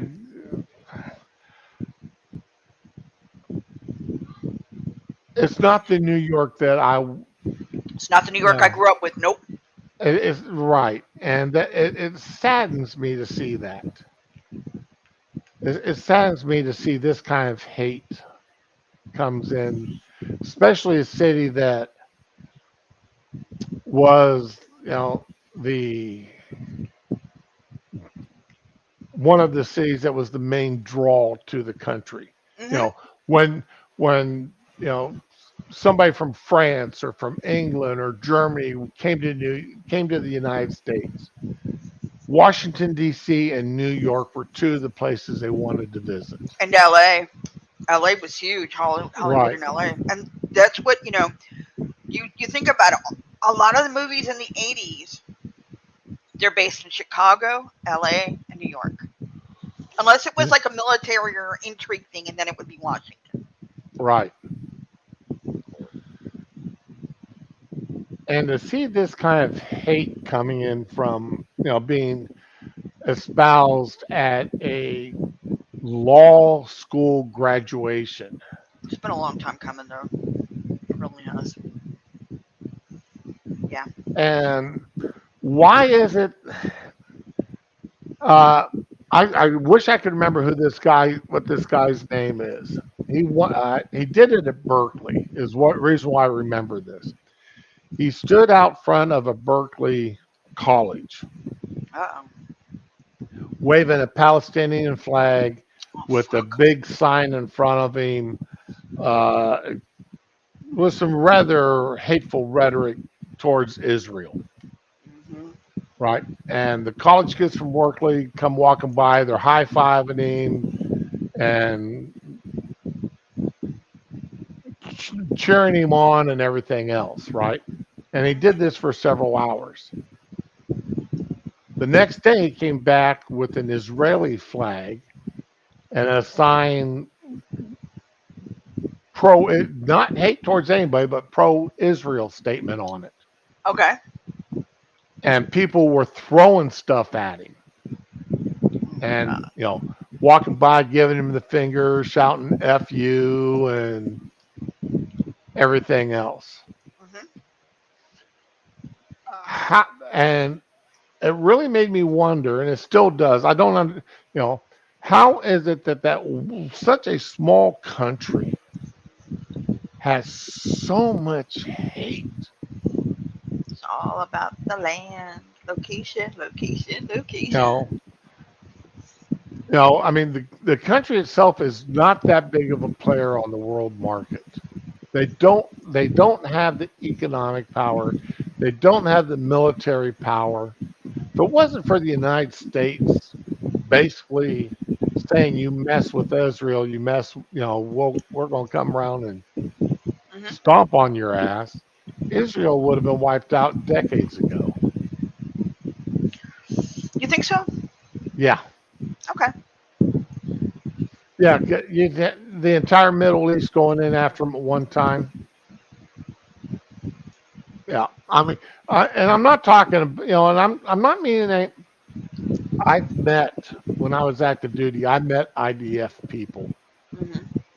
and them boys are scary. Them boys and gals are scary. Hmm. They the only person to ever openly comment about me carrying concealed, who even by the outline of the evidently what little bit of an outline he could see of my gun through my shirt, he correctly identified what kind of weapon I was carrying. Hmm. You know, Scary most people motherfuckers. never even noticed I'm carrying a gun. Right? This guy not only noticed, but he knew what kind I was carrying. Jesus. So yeah, I mean, these IDF guys, at least the ones I've met, are rather impressive and people. So I'm not taking anything away from them. All right, they're amazing people. They really and truly are. As far as, but they don't have the numbers, just the Yeah. pure numbers to defend themselves if it would be a mass onslaught. And that is my strictly my unprofessional opinion. Let's see here. Yeah, where's ADL for all this? You're right, Sean. So,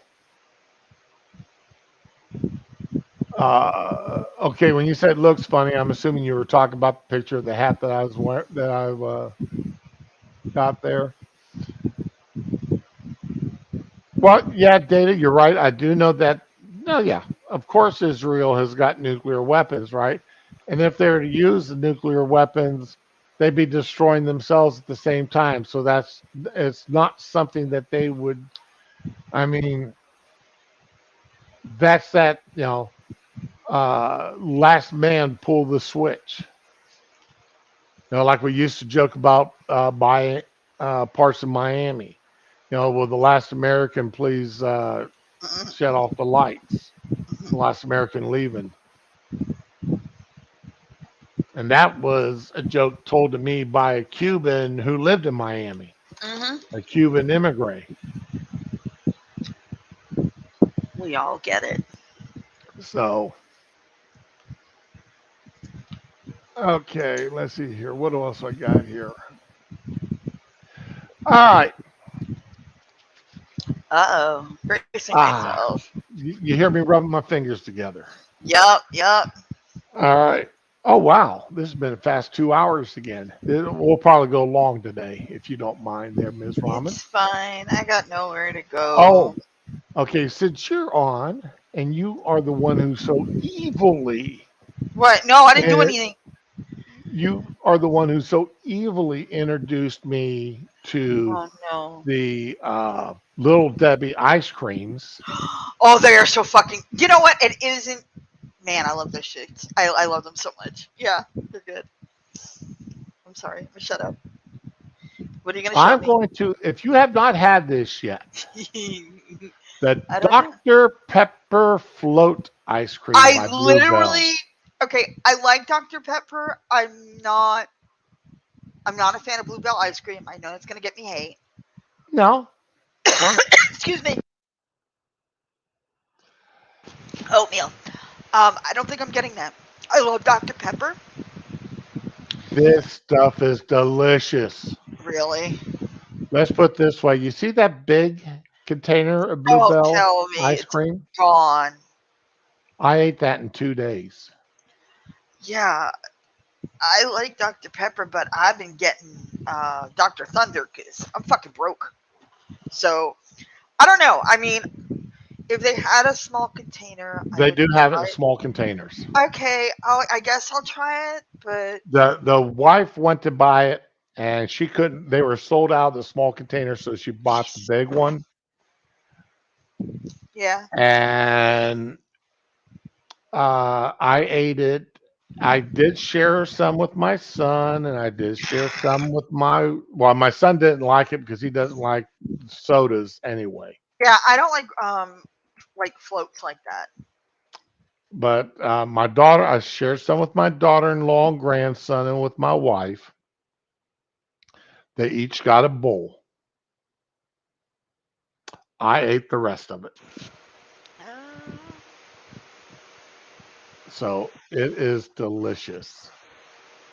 It really is. It's like the Dr. Pepper Peeps at Easter time. I'm still bitter I didn't get those. My son ate the entire fucking package, Those things are delicious. and you can't get them So now. I know you can't. I'm so bitter. I will freely admit it. I am so fucking salty. I'm sending you a link to a short. Hold on. Uh oh.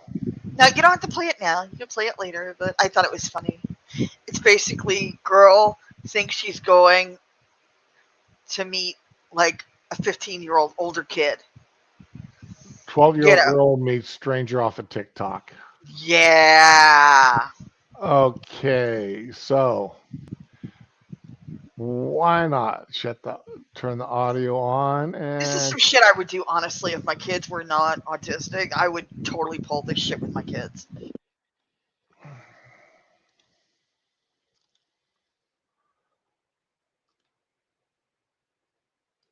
Not taught you any better. What are you doing here? Sorry, Mom. So we made a fake profile as a 15-year-old boy. As you know, his name is Jackson. She accepted the profile actually, and then we've been talking for 2 days right now. We're gonna text her the address and see if she'll come and meet this guy. You know, She will not meet him. I know that. walking over now. okay, I remember when this used to be a thing about 10, 15 years ago when the internet was still, It's never stopped because kids are still well, stupid. actually it was longer than 15, probably closer back when, back in the days of AOL chat rooms. Mm-hmm. So we're talking 30 years ago. Mm-hmm. So And it yeah, I never remember stopped. seeing there were people doing this as, and getting the videos out as lessons to children and to warnings to parents. Let's watch You know, this shit. She will Hold not on, meet him. fucking. be there in 10 minutes. Walking You over now. sweet summer child. So I'm gonna send David, the actor, down there again to open the door for her and see if she actually comes.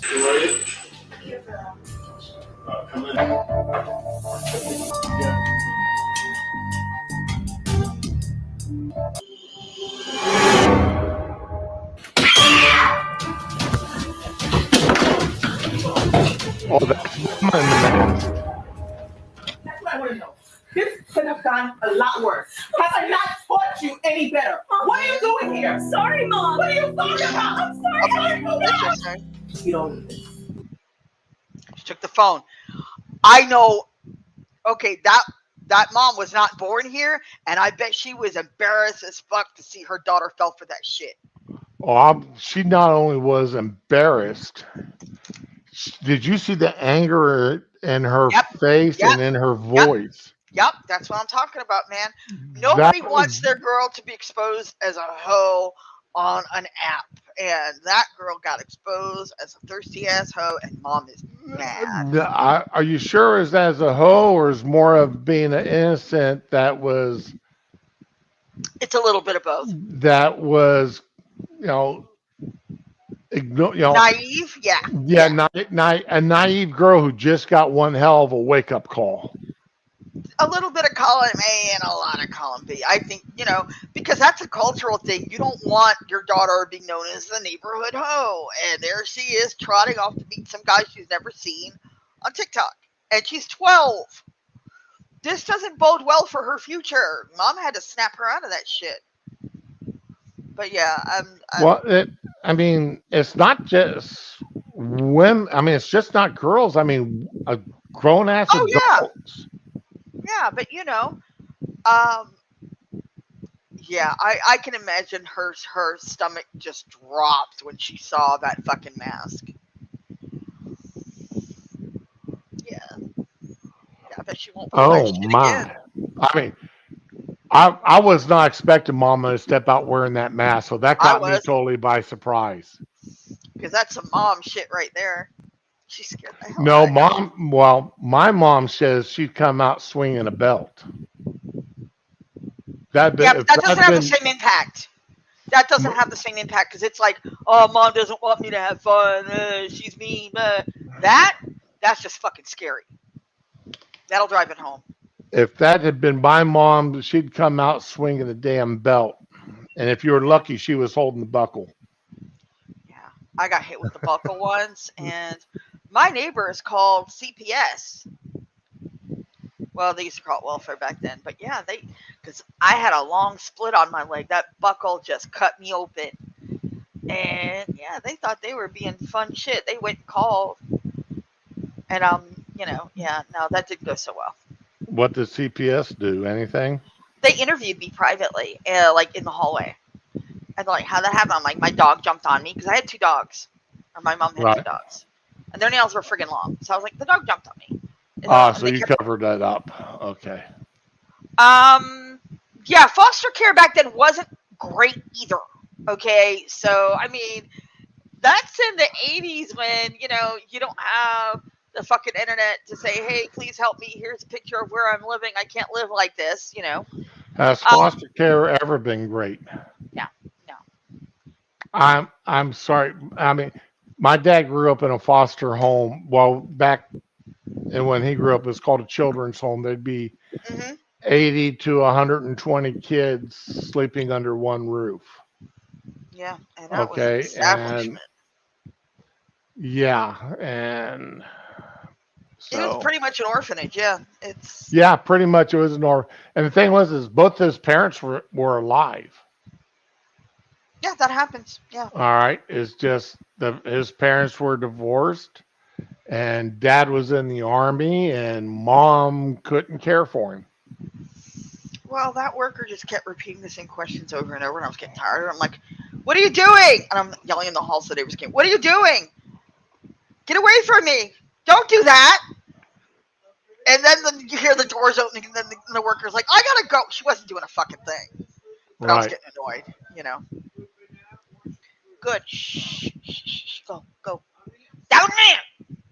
Go. My son needed to announce to the entire world that he had breakfast. Oh, okay. Well, that's cool. My uh, Cheerios came out with a cinnamon Oh no. coated cereal.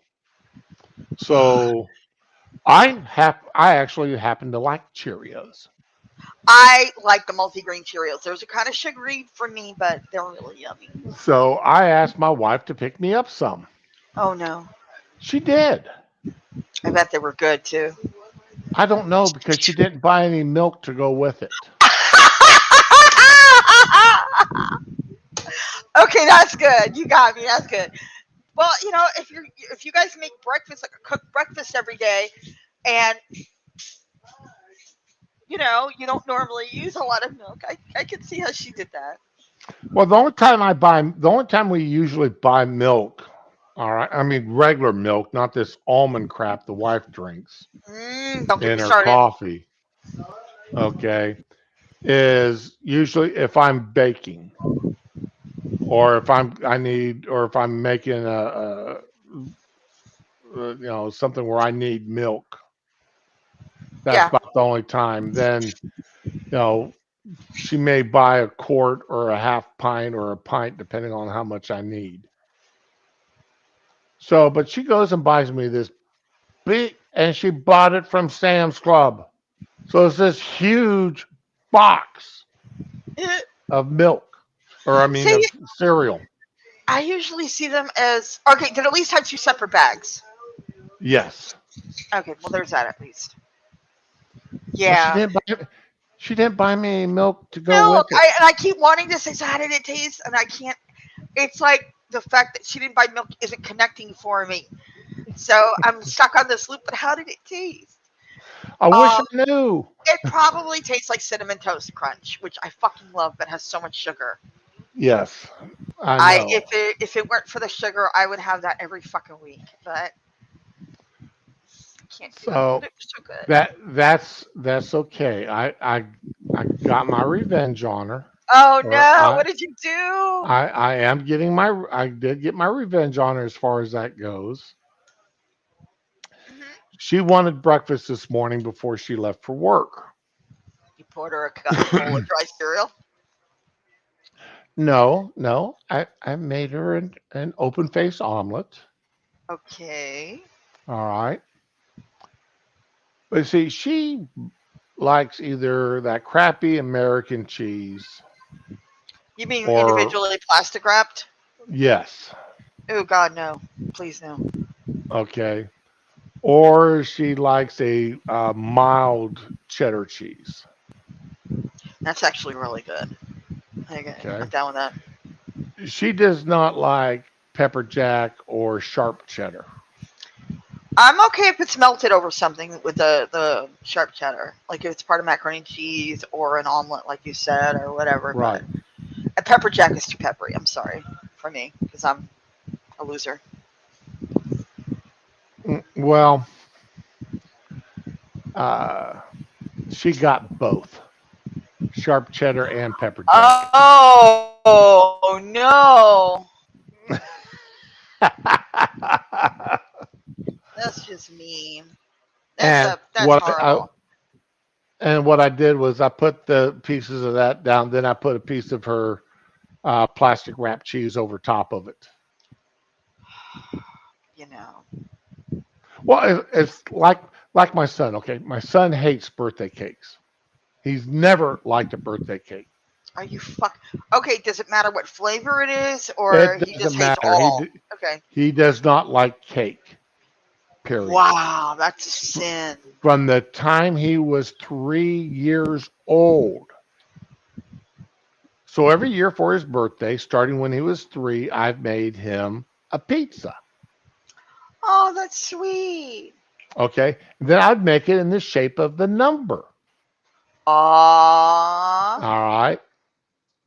And I did that up until he got married. Then I turned it over to his wife to do it for him. And he still does it, gets them every year for his birthday now. Nothing wrong with that. Okay. But she's also continuing another tradition that I started when he was 16. Mm. Underneath one pieces of the pepperoni, there is a jalapeno and habanero hot sauce. No. Oh, that's. Just underneath one pepperoni, somewhere on his pizza. Mm,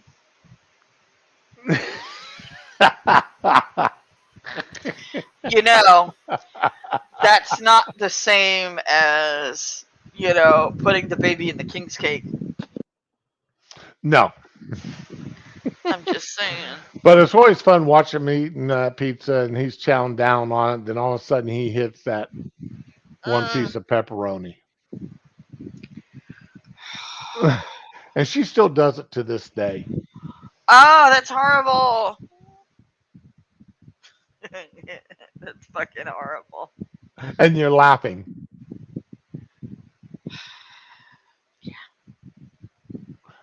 Oh yeah, Data. I mean, if you buy pre shredded cheeses, it's got wood pulp in it. Yeah, You'll cellulose see is where it blood. says cellulose used as a anti-binding agent. That's just wood. That's why I don't buy pre-shredded cheeses very often. Just once in a very, very great while do I buy them. Most times I'd rather just buy the block of cheese and shred it myself. Yeah, it doesn't take too long anyway. No, it doesn't take too long, and with being freshly shredded, it tastes a lot better. Hmm. So, uh, what in the oh, somebody I was listening to is just going on off on a rant about this artificial meat, Mm. and my father-in-law, when he was down here, he cannot eat beef or pork products. Oh, but he can eat chicken and fish, right? Right, he can eat chicken and fish and venison. Okay. So my wife went and bought a bunch of and turkey, of course. So my wife went and bought a bunch of these Impossible burgers, Ew. and we're still eating them. Uh, why don't you just put them in the big freezer until he comes back? Well, he'll be back in November, Okay, they'll keep. so You don't uh, want to buy them again, do you? well, I see. I've got to cook 3 Thanksgiving dinners this year. One for him, one for my son, and one actually on Thanksgiving because my sister will be down for Thanksgiving. So, round trip tickets from Ohio to Florida are freaking expensive. Yeah. Yeah, Florida is a major vacation destination, so. All right, for round trip tickets and the taxes are outrageous. The tickets themselves by themselves is only $1,000 for round trip. All right, not bad. No, I It's how much for round mean, trip? I'm sorry, my son keeps busting in here. it's $1,000 for round trip. Jesus, from where? Ohio to Florida? Yeah. Oh man, nah, that's Okay. crazy. Once they got done adding in the taxes and surcharge this, surcharge that, it came up to $1,400. Jesus. Yeah. A third of the cost of the tickets were taxes and surcharges. Even if you're like paying online or. Yes. This was through American themselves, buying them at American. I don't even know what to tell you, man. Yeah, I mean, I wasn't going through Expedia And you know or what? Honestly, any, you try to drive, it's not going to be much better because of the gas prices.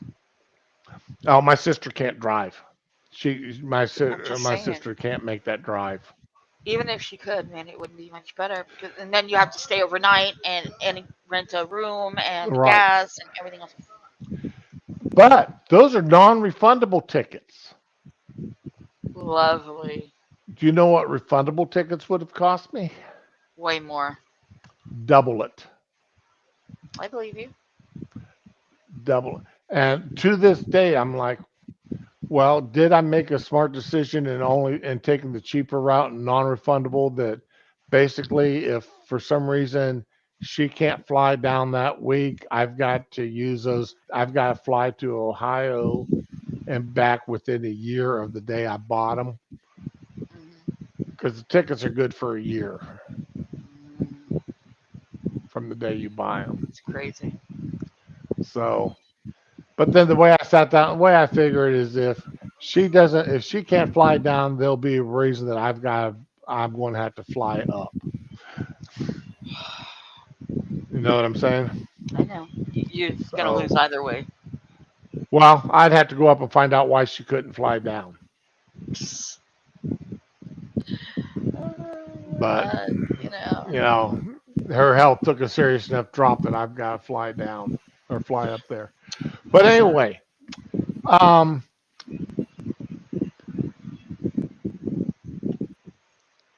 the government is, our government. this especially under this administration, they really like to stick their nose into everything an American does, As long as it isn't the southern borders. right? So, a safety official from the Consumer Product Safety Commission, he or she opened their trap and started a whole nest of worms.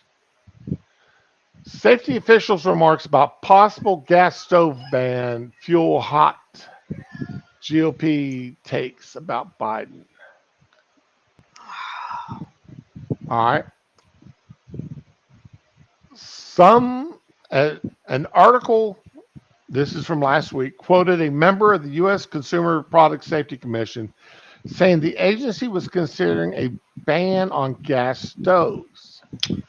Wow. I don't All use right. one, but that's fucked up. Now, I don't use a gas stove either. I wish I had a gas stove to cook with, to cook on. Hmm. I wish I had one. They get hotter, they get hot faster, and they cool down faster. You don't Okay. have to, it's either on or it's off. You don't have to sit there and wait 30 minutes for that heating element to cool down. Yeah. Okay.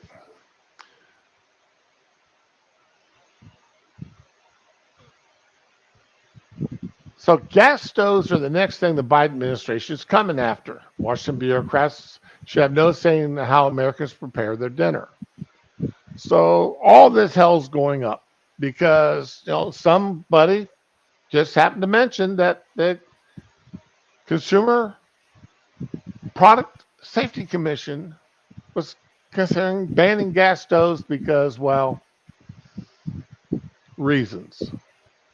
Now, years ago, gas stoves all had a pilot light Yes. that was on forever. Yep. I It never remember that. shut off. Nope. It's just a thin trickle of gas, always feeding that little pilot light so that when you want to turn on your burner, it turned on.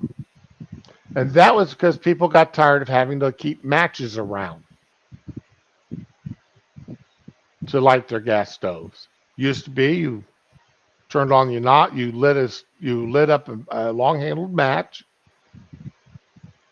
you held it down by the burner, you turned on your gas stove, whoosh, light up. Yeah. Well, that was considered unsafe. So they invented pilot lights. Well, then that got considered unsafe because the pilot lights would blow out and you still have that trickle of natural Yep. gas going into your house. And pretty soon either the house would blow up or everybody died of asphyxiation. Mm. So then they turn around and they put in little igniters. When you turn on a gas stove today, you hear a tick tick or a click click, something like that. That's an electrical igniter igniting your gas to Right. cook with.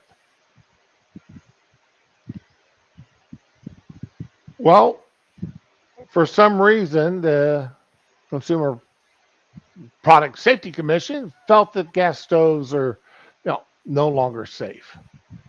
Only for idiots. All right.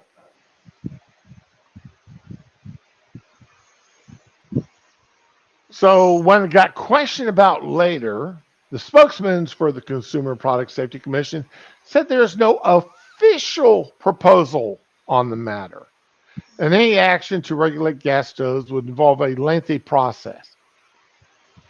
Well, I'm going to call out the BS meter right there. Hmm.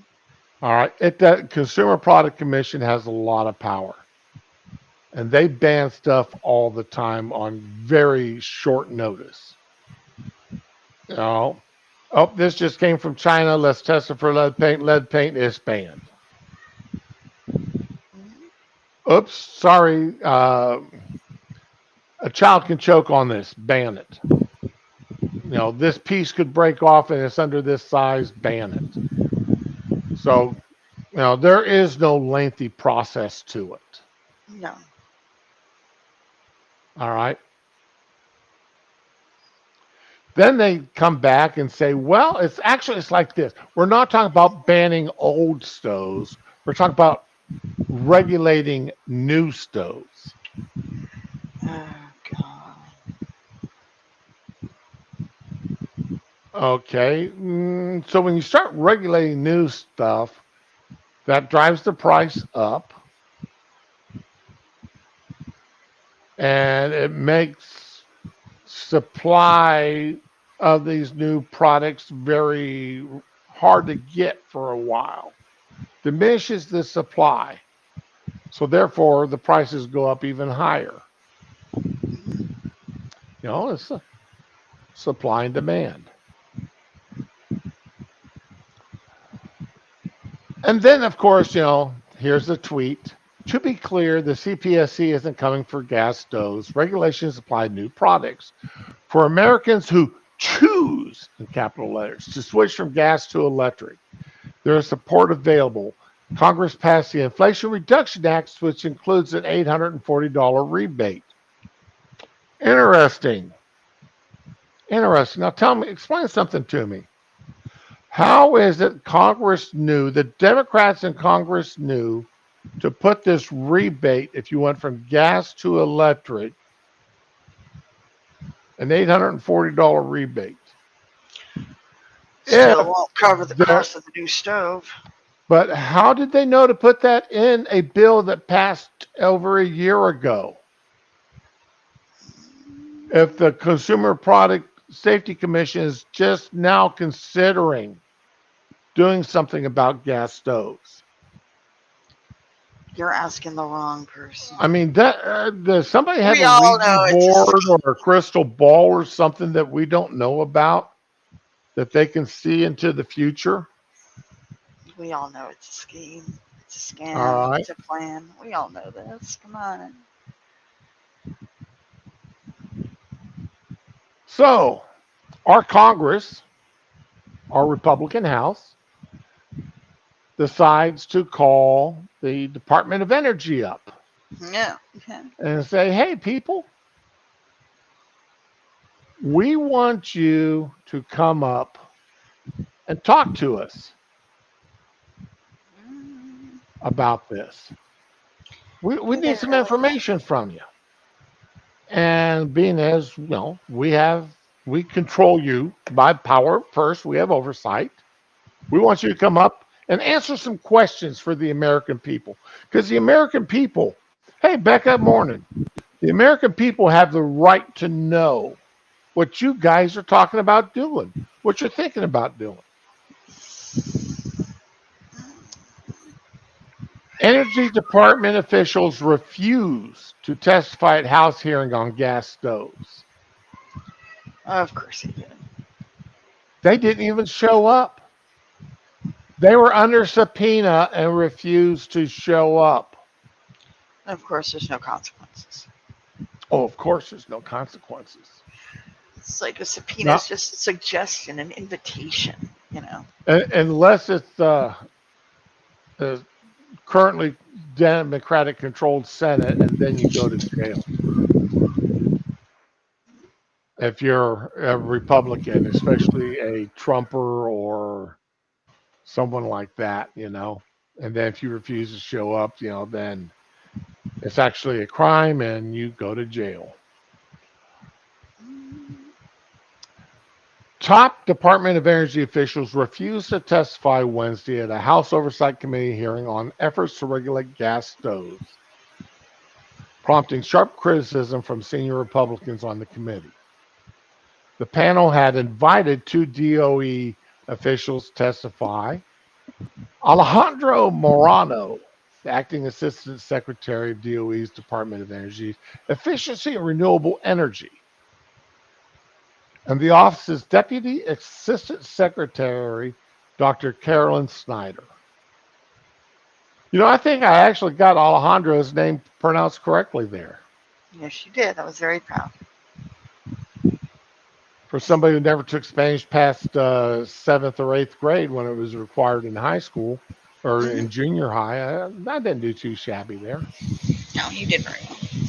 The hearing was focused on the Biden administration's regulatory actions on gas stoves and other common household appliances. In refusing to testify, DOE cited ongoing rulemaking process surrounding the new appliance efficiency standards, which were originally proposed in February. House Regulatory Affairs Chairman Pat Fallion, the Republican from Texas, blasted their failure to testify at the onset of Wednesday's hearing, saying in his opening remarks that rulemaking process is exactly when Congress should be asking questions, not when it's finished. And he's right. What are you talking about making these rules? Come talk to us about this mess. Mm-hmm. Especially when they're talking. And see, this is where the Chevron policy Uh, comes into play and it needs to be overturned by the Supreme Court. These alphabet agencies should not be able to make rules that have the effect of law without it going through Congress and the president's desk.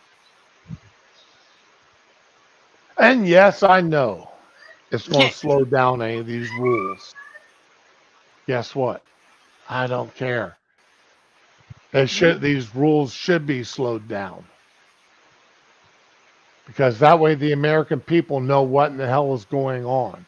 I mean, these bills get through Congress fast, so damn fast now that we don't even have time to hear about them, let alone read about the bills, I don't think read the Congress is bills reading about themselves. them anyway.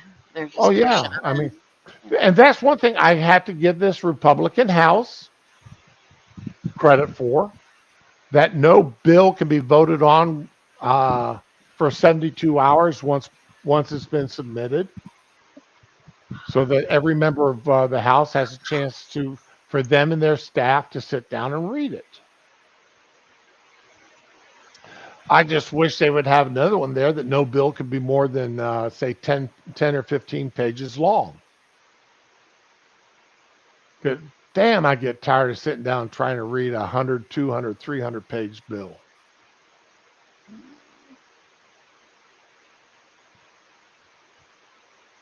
And then you have to turn around and backtrack here and backtrack there because this supersedes this and this gets struck out because of this amendment and that gets added because of this amendment. And it's like, okay, show me this bill in its complete and final form to where I don't have to have 10 pages, 10 windows open to find all this other crap out. So anyway, it really does get frustrating. If you have never tried to read a bill,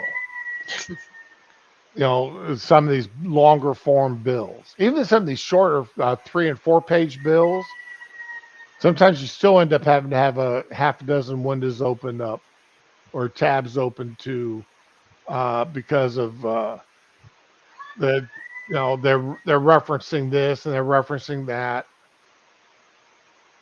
Besides that other kind of stuff. Yeah, Sean, you're right. If they don't testify, they can't be charged with lying.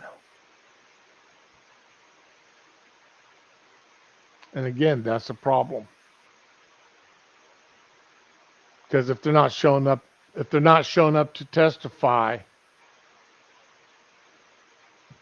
what are they hiding from the American people? What are they doing that they're hiding from us? I've got a lot of things I don't like about our modern age. They're grumpy old man disease. I suffer from it. I look back at the way things were 40, 50 years ago and think about how much better it was back when I was back in the day, back when I was a kid. Okay. But one of the things I really, really love is the way we can communicate with each other and how quickly, and our ability to access information. we can download these bills. We don't have to rely on what the newspaper or the newscaster says that the bill says, only to find out later that they left out things that are very important. And I really appreciate that because, I mean, I sit here and I read at least 3 or 4 bills a week. It's like I'm behind right now, but I've got about 8 hours of congressional hearings I need to listen to and make some notes on. I'm a little bit behind on that because had my grandson over this weekend. Had my and I wasn't feeling good. Was I, Ramen? I, you You know you what? did read my DM, right? No, I did not because I am Oh. dealing with a situation. Oh no, So I'm talking about the DM I sent out the other day. I haven't really been on Twitter. I'm Oh, not gonna. I really, oh, you know what? There's so much fake drama. I've cut yeah, so much of the oh, internet out. I barely even okay. stream anymore. So hold on a second. Oh, anyway, Messages. I see links. I see you sent a link. okay, go up from there. Um, okay. Friday fun stream. Okay, come down. You're in the hospital. You were in the hospital. Oh, that's right. No. Well, okay, yes, I was in the hospital this weekend uh for a bit. Oh. So uh yeah. So I got a little bit behind on some of this stuff that I wanted to do. Okay. Hospitals don't have Wi-Fi. I don't understand why hospitals don't have Wi-Fi for their patients. Mhm. Some hospitals don't even want you using the internet or your cell phone in certain areas of the building. So, So, you know. anywho, I was able to do some tweeting and listen to. Thank thank God my son convinced me to go back to unlimited data Oh, yeah, that's fucking important. On your phone, on my phone. Yeah. a lot of company carriers actually offer that now standard. So, So, well, Verizon didn't. yeah. So, but then my son needed a new cell phone, and uh, he convinced me to go back to unlimited data because he got tired of me yelling at him. um, I have Boost and we have unlimited data. It's just the high speed data that's limited. So Yeah. I can text and leave messages all month. I just can't watch a lot of YouTube videos, which I'm fine with. So, but anyway, um, we if you sit down and watch a lot of these congressional hearings, I'd rather uh, fucking poke my own eyes out. I'm sorry. I I find would. I find them fun. Okay, some of them are interesting. Like you get Ted Uh, Cruz or that Kennedy guy or a couple others that are right. really like, yeah, Well, they're all I drama actually, queens. those guys are fun to do. Hmm. Uh, okay, you may be right about that, Sean.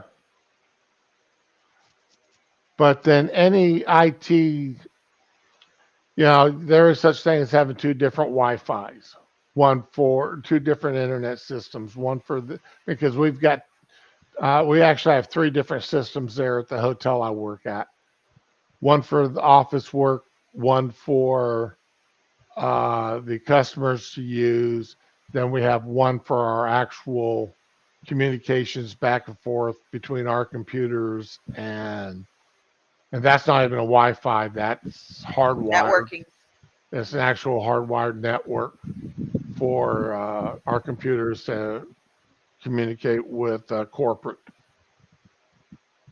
and for our credit card processing and all that. None of that important crap is done. Wi-Fi, it's all done uh, via hardwired networking. So true, separate IP ranges, but yeah, but I where it's listening to the Democrats, and I'm sure for the Democrats, it's listening to the Republicans. The questionings and the commentary that they have sometime is more revealing, I think, than what they actually expect it to be, Hmm. especially when they get frustrated and angry. Oh, I slipped and said what I was thinking. Yeah. Yeah, exactly. And and that's what irritates me about C-SPAN and these. We pay for C-SPAN. We pay for C-SPAN, and they do not carry all the congressional hearings going on. And I mean, I don't care about book notes. C-SPAN could do away with book notes. That wouldn't bother me one bit, as long as they had every congressional hearing on file that you could go back and watch, because that's what they're paid to do out of taxpayer dollars, and they don't do it. And why Congress doesn't? And Congress is the same way. Every congressional hearing should be recorded and put out there for us to be able to uh, watch at our convenience. Because you can't watch these hearings live most times. And damn, if they can spend the way they spend our money, the least they can do is spend our money by putting that stuff, uh, putting in a computer system that all these congressional hearings can be kept there, so that we can call up. Damn, I mean, when we send a couple of $1 billion to the Ukraine, I'm sure for that it wouldn't cost anywhere near that to put up a data system. I mean, hell, if we can have a data system at the local police force to download and keep all of their body worn cameras on, and see that just got me into another tangle. Raman, my dear, Yes, dear. have you put much consideration to the police and their body worn cameras? I have given it some consideration, but you have to be more specific. Okay. What is your opinion on them and on the policies around body worn cameras? I don't really know the policies, but I'm very disturbed by the amount of cameras that suddenly stop working at a very important moment. Yeah, Hmm. and then suddenly they start working again. Or how about when the officers on scene decide to get in their private huddle and they all shut off their That's part of what I was talking about. But yeah, right? yeah, they You know, just they're yeah. they're, they're going to have a private conversation, so they shut them off. You don't have private conversations on duty. I'm sorry. No. Right. Unless you're saying, I'm going to take my break now and go call your mom or something. You don't have private conversations out in the public. There's no expectation of privacy in public. And when you're a cop, you have no expectation of privacy when you're other than in a bathroom Exactly. when you're on duty. Exactly. Oh, I need a roast for later. Okay. Yeah. Because I'm actually in the throes of attempting to considering whether or not I want to attempt to file a lawsuit against a local police department. Wait, you're filing a lawsuit? I'm considering it. Um, are you because seeking damages?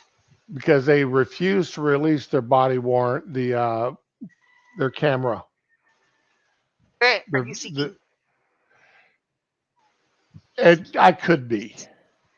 You are my new best friend. I'm just saying. I liked you before, but now you're my new best. I How much are you I looking at? if I do file suit, I am probably I'm not going to get overtly greedy. All right. But you always ask Uh, for more than what you want because you want wiggle oh room.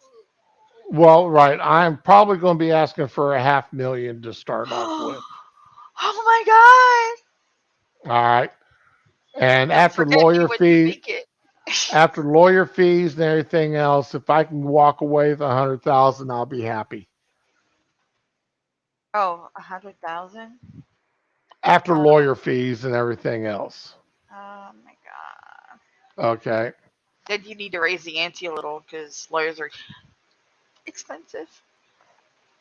Unless you just make the city pay for the attorney fees. That could be Right. part of That'll it. be part. Yeah. That if I and even if I go into settlement, that will be all right. You've got to pick up lawyer fees and all these other expenses Hmm. plus uh you have to figure out that check to the point that you pay any taxes or anything else involved, and I get a check free and clear for 100 grand. But what I do is deposit that check and pay off the house. Yeah, absolutely. So, but yeah, but trying to get body worn cameras, trying to get that video from these things are absolutely ridiculous. So And is when the video what an issue, or is it them turning it on and off an issue, or is it everything? it's both. Okay. It's I'm looking at a civil rights violation. Ooh. All right, and uh, um, let's see here. What under retribution under the color of law type stuff. Mm. So First, Fifth, and 14th Amendment rights violations to start off with, and that's Okay. just what I could come up with on my own. So y'all know me. You know I don't like there's some language I don't like to use, Mm. and I refrain from using until you get me angry enough. Uh-oh. And this one particular female cop decided to poke her nose where it had no business being, and then she poked it even further and further and further. Was this And I directly told, toward you? yeah, Oh shit. and then I told her I could see her next Tuesday if she really wanted to go any further. Oh. And she didn't want me to see her next Tuesday. Oh. and, Well, and that's she decided, non-inclusive right there. all right, well, and then she decided I'd look real pretty with a pair of silver bracelets. No. Yeah. When was this? This is about a month and a half, 2 months ago. And you never said a word. Look at No. you. Well, that's because I was still working on things. Oh, look at you. Keeping But, it close to the oh, vest. Sean here, I want to see them all wearing a camera and wearing their coats with the sponsors and owners. Yeah, we've been saying that for years.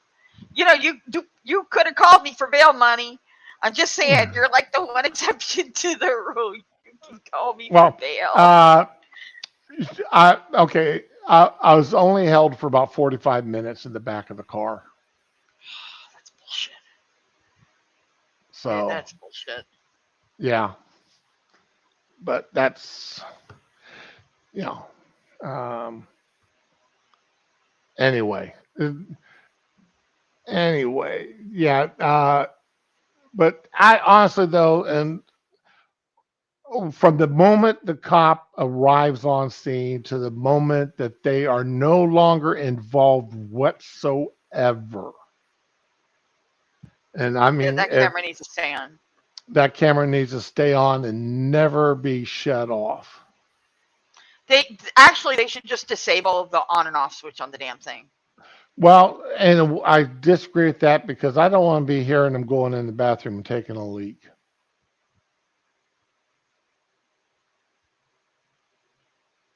Or I don't want to hear them sit. I don't want to hear what sounds they make when they're sitting on the toilet.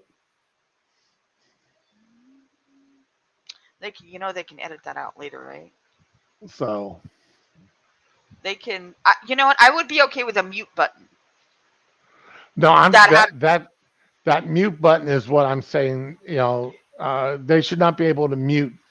The camera should not be able to be turned off or muted from the time they get the call to the time they are no longer involved in the incident whatsoever. And that includes if they're transporting somebody to jail, if they're transporting somebody to intake, then I was gonna say. that camera needs to be on until that person is no longer in their custody. mm, It's not that I got transported, but that's beside the point. You were real close for a minute. Yeah. Uh, Sean, see, that's part of the deal here is there's a fine line in the state of Florida between arrest and detainment. Yeah, Very, he very was fine detained. He line. was not. He was not placed under arrest. You know, and depending on which argument you want to use, because uh, there really needs to be uh, say a time like a time limit. Like if you're pulled over by the police driving down the road, they cannot detain you any longer than what is recognized as to how long it takes to write that ticket. Hmm. All right. Anything else is considered unconstitutional, and that's been decided by the courts multiple times. Okay. But if you're walking down the street and they detain you in the back of their car, you weren't pulled over, there is no time limit on how long they're allowed to saying, okay, at 41 minutes you were detained, at 45 minutes you were under arrest. They can still say you were detained at 45 minutes. But in general, if you're pulled over for a ticket, 20 minutes is generally the time limit authorized that they can hold you. Because anything beyond that would be considered is usually considered as you were detained. You were held longer than needed to write the ticket.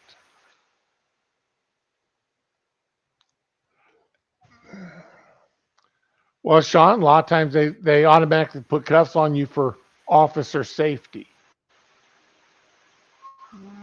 That's the excuse given for putting cuffs on people. Well, we weren't putting them under arrest. We cuffed them for officer safety.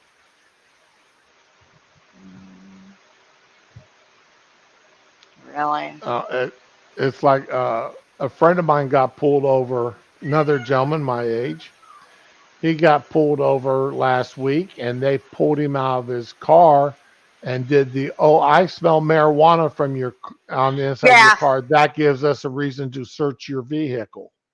You know what? I opened my windows a crack and I yell through my door.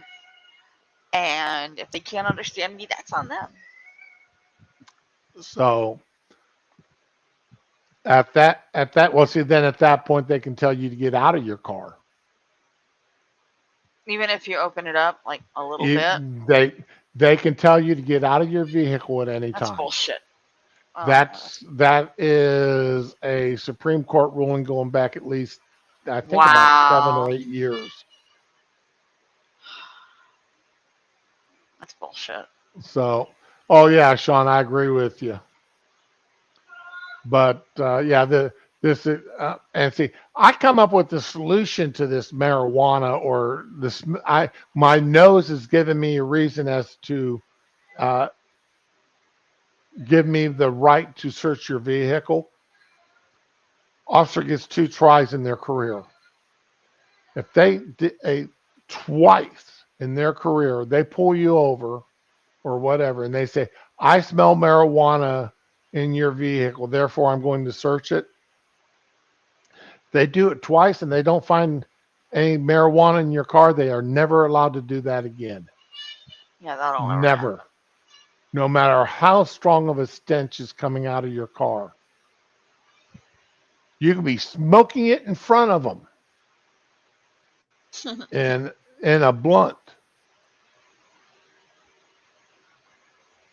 and they can't use that excuse that I smelled marijuana because they'd already proven that their nose is inaccurate at least twice. You know, it's like the it's not the Brady.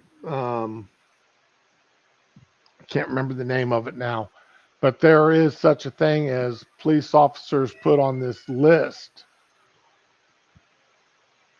Bradley, that they are no longer allowed to testify in court Wait, what? because yes, What was that? there is a list of officers who are not allowed to testify in Oh, court okay. Okay. Wow. because they have been proven to have lied in court in the past. Why are they still allowed to fucking work as police officers? Good question. Good question. Any officer that has been proven to have perjured themselves should be terminated. Hmm. You know, held to a After higher standard. after they get out of jail, You fuck, know, they you should have you perjury. You serve jail time for that. So you lie on a police report, you're terminated. yeah. If you lie on a police report as a police officer, you're terminated because that police report can put somebody in jail. Hmm. This is a conversation I wasn't planning on having today, but You have feelings and opinions. yeah, I've got feelings and opinions on, and see, and I come from a family of cops. I Oh, come from yeah. a family of cops and nurses. I did not know that. Yeah, my dad was a cop, auxiliary force. My uncle was a chief of detectives. Another uncle was a police commissioner. Another Wow, uncle was a patrol officer. that is All right, I've interesting. got a cousin that was undercover cop. You know, I mean, and then I was offered a uh, before I retired out of the Air Force, I was offered a job as a CO, and I was offered a job as a with the local police department, and both of them offered to pay for all my schooling. Oh, You know, for all the schooling required, and I turned them both down mm. because I knew my temper back then, and I would not be a good CO or cop. Oh, there you go. My temper would preclude me from being a good CO or cop at the time. Because the first time somebody swung on me or threw bodily fluids on me, It's going down. you know, there would be, you know, that's the FAFO area. Uh That's the FAFO area. huh. You know what I'm saying? Oh yeah. Yeah. So, But yeah, but because anybody that that's the problem with a lot. I think with a lot of our uh, not just our police departments, but uh, a lot of people who are in public service in quotations. I I'm sure y'all saw me hold up my fingers and do the Mm, quotation mark there. we heard it. All right, you know, teachers, police officers, fire departments usually aren't that bad. You don't have as many of them in the fire department as you do in the police department. Well, I mean, what are they going to lie about? Either somebody committed arson or they didn't. They have no personal investment in Mm, it. It's just a fire, you know? You know, well, sometimes you'll get some jackass that you're barbecuing in your backyard, and you know they'll come back and uh, shut down your barbecue because it's too big or it wasn't done to code or something like Well, that. yeah, but, again, they don't benefit either way. They just Right. doing their, it's not like police, they'll rough somebody up and have to lie about it or, I'm sure there's some corrupt firefighters, but not like, Yeah. you know. Usually, if you've got corrupt firefighters, usually what they're doing is lying about how many hours they're working. Yeah. Well, there was one actually. It was they actually put it in Orange Is the New Black where the firefighter stole property or money from Mm. one of the fire sites because he wanted to pay for his transgender treatment. So Oh. yeah, insurance wouldn't cover it. So yeah, that was based on a true story. So yeah, Oh, that's interesting. landed him in jail. He stole from a house that was on fire or or a property that was on fire. Hmm. So he must have done it more than once because there's no way Maybe, I don't know. I one didn't get that. scene would Yeah. get net him enough money. Yeah, I didn't get into it. I But saw the story about it briefly. oh wow! Now you got my interest up. I'm gonna have to look that up. But But when I see stuff like that, I treat it as based on real events, like with yeah, oh yeah. the Strangers movie where the guy had a dream something happened and made a movie out of it by claiming it was based on a true story. No, you had a fucking I don't even think you dreamed that shit. You just wanted to, market your crappy movie idea. Well, the one video I saw, and this is Huh. all body worn camera stuff. These dumbasses forgot to shut off their cameras, Mm. and they went into this guy's house who was on parole. So they did a no notice inspection of his home, Ooh. and they were robbing his ass blind. Jewelry and watches and money, Wow. sunglasses.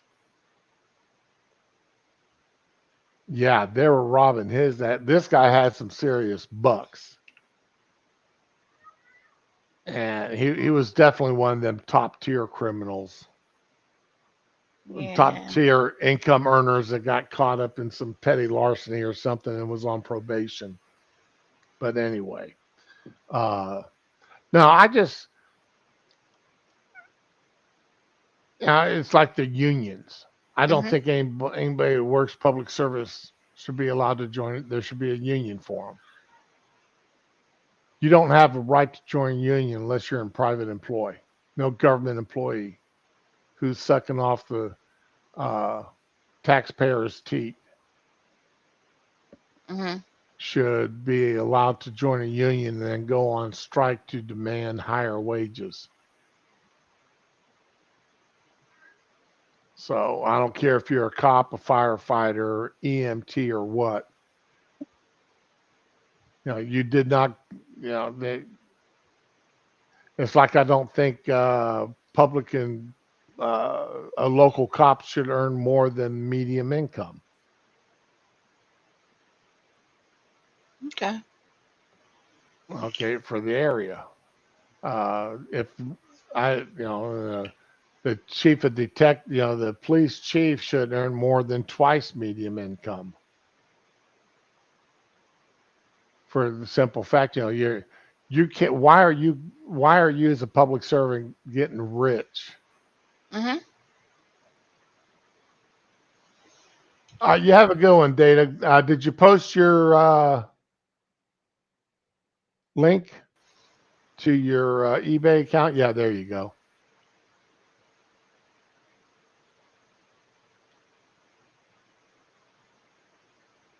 So you have a good one, my friend.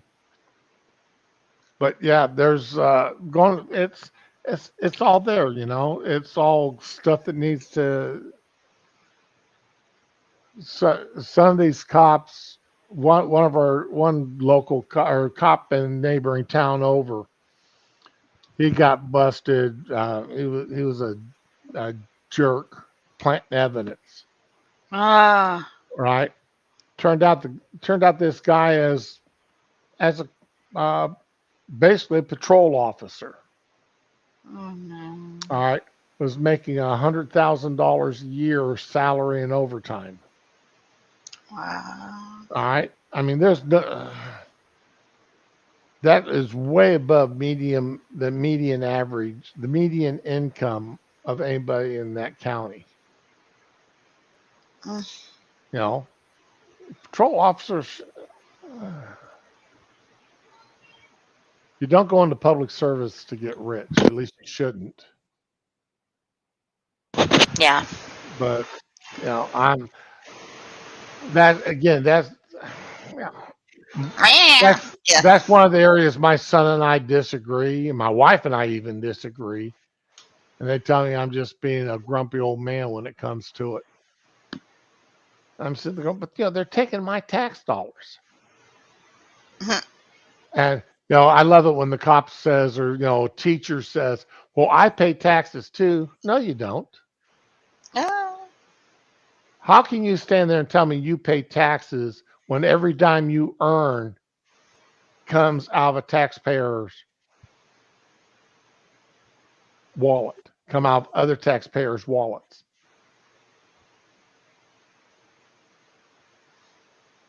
I'm paying your taxes because that money you're using to pay your taxes came out of my pocket.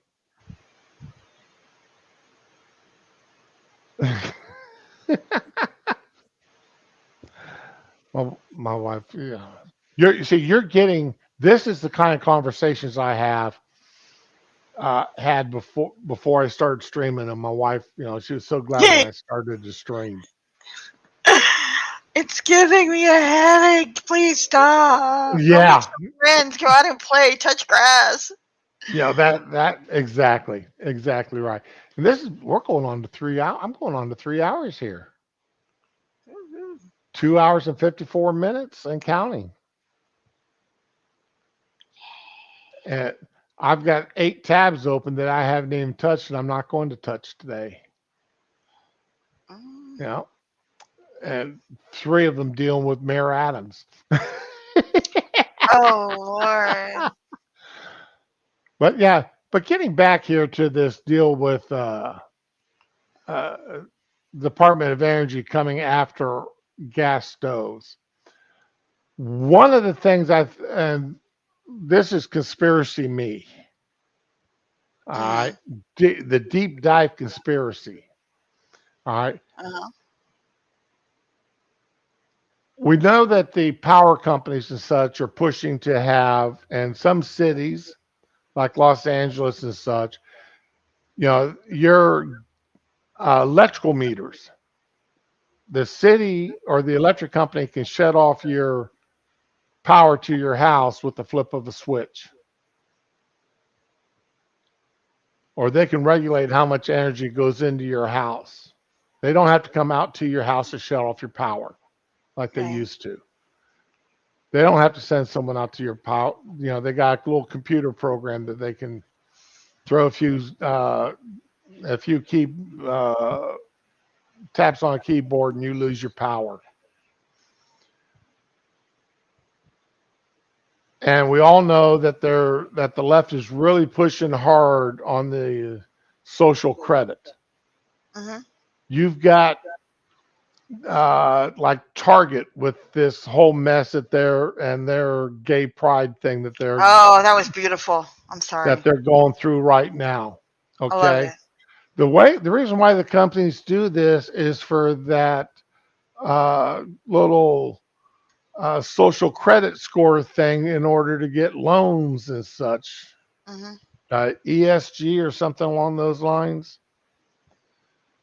Uh, Hmm. that's companies there, how they, advertise themselves during Gay Month and Women's History Month and Black History Month and and Hispanic History Month.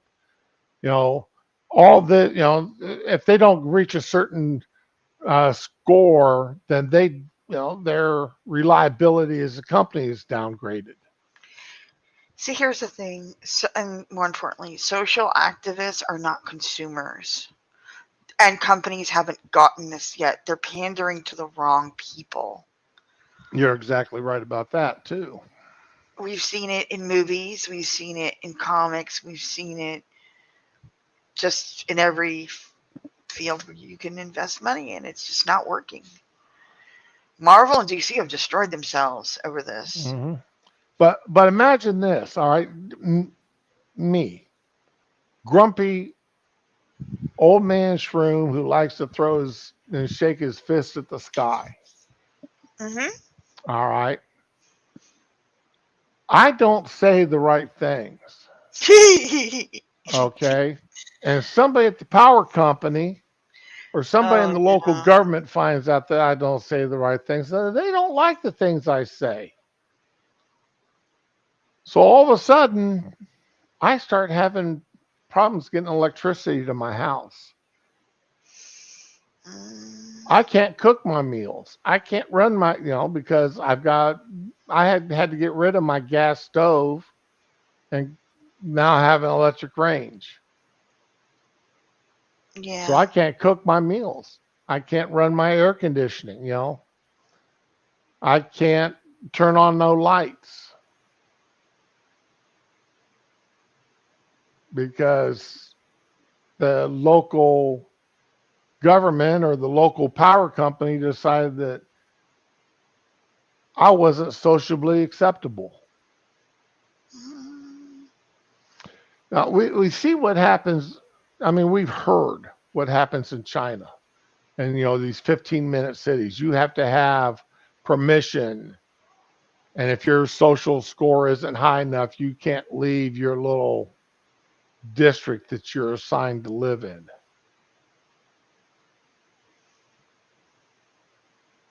Well, if the government can't control your power, can control your stove, can control everything else about your life, I'm surprised they're actually letting people go with solar power as much as they are.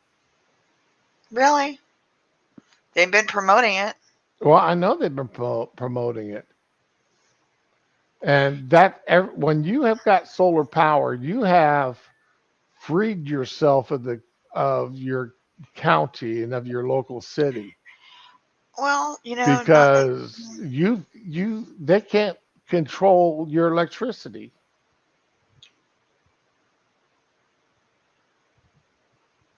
That's one less thing they have to hold over your head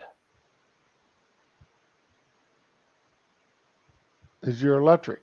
And if you're off city water, if you got a well, okay, so now you got electricity, you got all the water you need, you got all the power you need. The only thing left for them to control you with is your food. And they're doing that.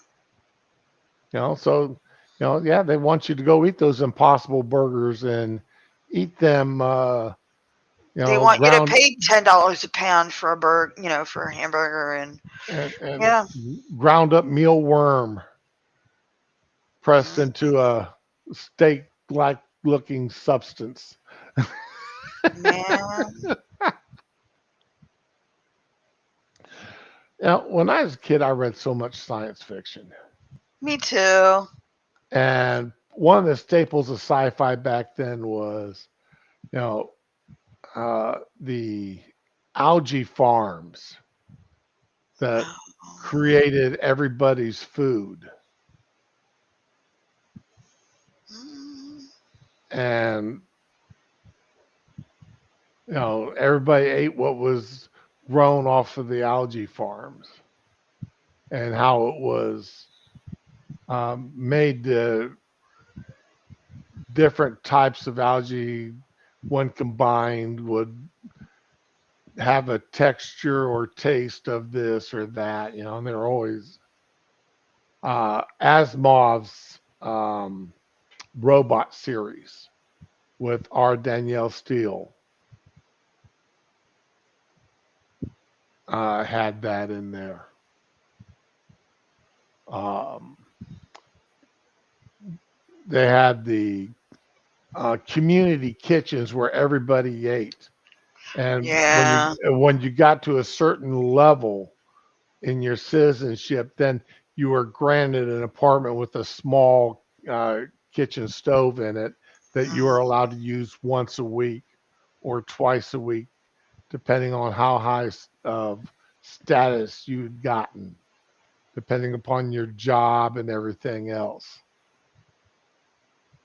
And of course, the higher status you were, the more often you were allowed to eat in your own kitchen without going to the community kitchen. Oh my god, this sounds like that movie. Crap. It And was same, based on. Was it Charlton Heston? oh, you're talking about Fahrenheit 451? I'm talking. I'm thinking of Soylent Green actually. Oh, Soylent Green. Yeah, okay. But yeah, you're probably right. I've never read that, so. But then they turn around, and same way with showers and bathrooms. It was community showers and community bathrooms. Mm, Unless you were of a certain status, then you were given an apartment that had a private shower or a private bathroom that you were allowed to use so many days a week. Jesus. Yeah, I mean, and I used to think that stuff was, this would never happen. Hmm. Well, now they're We're talking living about it. having us, we're talking about having us eating bugs. Dude, I saw Robert Downey Jr. on Twitter promoting that shit. It was a protein powder or something, and it was. I was like, nope, you lost me. You fucking lost me. What, pushing No, protein powder? it was some kind of powder, but it was made of bugs. Oh, It was that mealworm shit everybody's pushing now, or something. I don't remember exactly what it was because this was months ago or a year ago. But yeah, he had this, and he says, I'm eating it, and I'm whatever. It's like those old fucking hair weave toupee things, the Baldman's Club. I'm not just the president, I'm a member. That was the whole vibe he was given, and I was like, God damn it, they got you. You know? well, see, he found out what it was like, how hard, remember, Robert Downey Jr. got canceled very young, and then Yes, he worked his way back. but he's fully redeemed at this point. He didn't need to do that shit. Well, that's just it. He doesn't want to get canceled again. I think He, I. he's You know he's what? he's trying to get him. He's trying to get to the point where he doesn't have to worry about getting canceled again. He's still afraid, even at his age, It of isn't being even his canceled again. age. He was the underdog. He was redeemed. He was like the fucking story everybody wants to hear. He fucked up his own life and he worked through it and he got through it and everybody was so proud of him and he was an Right. inspiration and shit, I And mean, then he does this and I'm just he's 58 years old. Jesus. He doesn't want to he doesn't want to be stripped of everything that he's worked so hard to earn again. I don't know. I couldn't see that happening for him, but maybe I'm naive. I don't know. come on, the left will come at the left don't care. They will come after you no matter what. You know, Well, they look will. at Chris Pratt. I mean, okay, granted, it's not the same story, but he's holding on to his religious convictions, and he's pretty much got everybody's respect. I mean, the left still hates him, but he's still got his career. You know, he can pick and choose what he does at this point. Yeah, You know, and everybody holds up Chris Pratt as that example of yeah. Hollywood's not biased Oh no, again. he's the exception to the Yeah, rule, and so was Robert Downey Jr. And I'm so I wonder. No, you know what? I'm gonna shut up. I'm not gonna do conspiracy theories. Um, but yeah, it just made me sad on a personal level because yeah. I mean, I was a well, huge fan. I've I'm not a Robert Downey Jr. fan. Okay. I it's just I I I respect the way he brought back Marvel and Iron Man in his Yes. own career. Yes. And I've seen firsthand how bad addiction is, and people like he's like a real fucking success story that he got through that shit. But the So problem is you don't see him out there talking about it and trying to use his, no, he's not using it. No, he, he he's not trying to help other people to come back the way he did.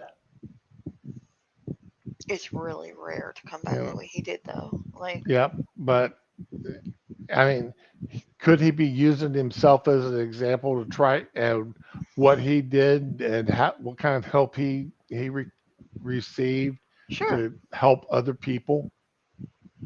but it was a really long trek for him, Oh yeah, And he wants his privacy, so I gotta respect that too. I mean, yeah. Wow. Okay, he's got three children ranging from the age of 9 to 32. hmm What an age span. Yep. Well, he got married like a while back, so that would account for the age But span.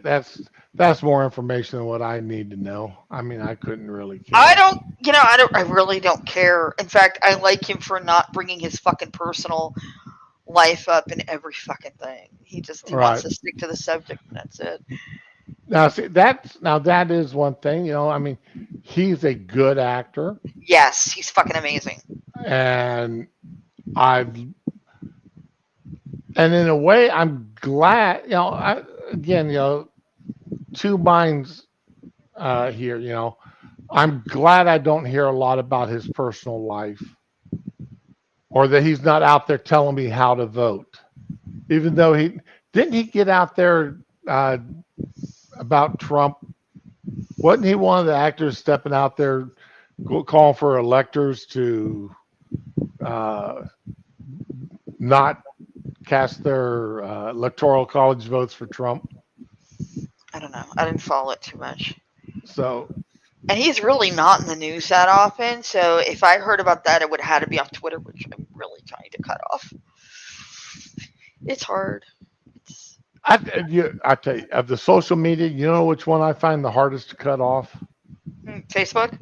No, I'm Facebook. I'd get on it maybe about once a month, I don't and either. I that's can't fucking stand that's Facebook. to basically download pictures that my daughter-in-law posts of my grandson. That was originally what it was really for. I mean, that's how it was marketed. Keeping Right. track of your family. And oh god, it's fucking horrible. What is it that's Well, harder to quit? TikTok. yep. Sitting there watching I just realized because you're always pimping out these things. Like I'm following this person on TikTok, and I'm like, no. the well. See, I get a kick out of some of the cosplays That's yeah, because they're just so damn. I mean, they're totally different. Okay, yeah. Cosplay is like way different than when I was a kid. Holy shit. and some of them are just 2 minutes to make me laugh. 99% of that TikTok stuff is put on YouTube Shorts anyway. So true. Yeah, yeah. I mean, but the good Well, stuff we do get, now I they don't are get. because TikTok evidently is changing their algorithms and not paying people anymore. They're doing what But that's what YouTube YouTube. did Yeah, I was just saying. and Yeah. and trying not to pay people anymore. And this is something that gets me. One guy just announced that he gave his 2 weeks notice and he's going to start doing TikTok and Jesus. YouTube full time. I'm like, Oh my God, you are starting way too late in the game. Unless you better have some really phenomenal shit. you know, I hope those 2 million viewers you have, followers you have, are willing to. You're getting a lots of money from them on your donations from your Patreon and That's such. the big thing. Patreon and Twitch actually, and yeah, I yeah. mean, You'll put your little. I see. I can't imagine anybody sending me money. I have money in my Twitch, and I think someone sent it, but I never got a notification, and I don't know who did it. And it's not telling me the history of my money, so I don't Right. know. But yeah, I don't. It's so funny. I only got monetized after my viewers dropped Right. because I I was mean, like, having. Mm, I've sent Monkey money. I've sent Jack money. yeah, I think those are the only two I've actually donated to is Monkey and Jack. yeah. Uh, and I don't make a habit of donating to either one of them, but I do on occasion if I got a couple extra dollars in my pocket and I feel guilty I haven't donated in a while, I may send them a few extra dollars. I don't You really know, ask for it though. but I don't normally have it, especially now. I Mhm. don't. It's not like I got a lot of extra money anymore. God, not working sucks. Mhm. I will say that right Right now. there with you.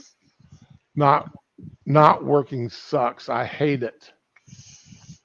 I didn't realize how much that little bit of spare change meant until I lost, until my fucking, until it closed up and I was without a job. I'm still looking.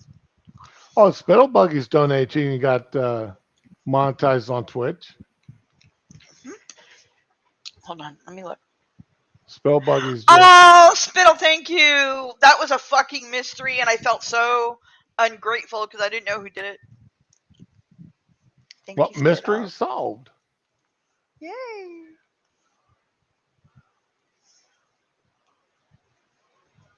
Yeah, Spoonie, I think I did donate to you once when you said you needed some stuff. But yeah, I mean, uh, God bless those who can make a living off of social media. Oh, I They're wouldn't go doing that far. something. They're doing something right. They're grifting in the right ways. And I'm saying I'm using grifting in a very loose term. I'm not meaning it nasty. Well, I only did the monetization thing because one of my friends is like, I got monetized. I'm like, bitch, it's not that hard. Not on Twitch. It's like really easy on Twitch. But and he's like, oh, yeah, I'm sure you can, honey. I was like, oh, fuck this. And I just went and got some viewers for like a month, and yeah, bam, I was in. I have more followers on TikTok, and I've never produced a video or anything than what I Mm. do on YouTube. See, when I see an account on any social media that has no content, and I mean videos, like if it's YouTube, Twitch, Right. what's the other one? Instagram, whatever. There's no content, and they've got like 200 followers. I get really suspicious. I've got almost 300 followers on TikTok, and How is that? I've not produced a thing I have something like 700, 800 videos out there, and I can't break 200. Yeah. on TikTok No, or on on Twitch. YouTube. YouTube. YouTube, yep. Well, I can't break it on Twitch either, but I don't need to. They're not You going to already take away. monetized. Yeah. So if I comment hadn't, follow. Yeah, okay, Spill. Is that what they are? They're comment followers. yeah. Because I do comment a lot. I, oh God, I got some people pissed at me right now over there on TikTok. Ah, what'd you do? Uh, okay, let me. If my phone's not dead, because what's my phone down to? Oh, it's only down to 22%. Let me see here.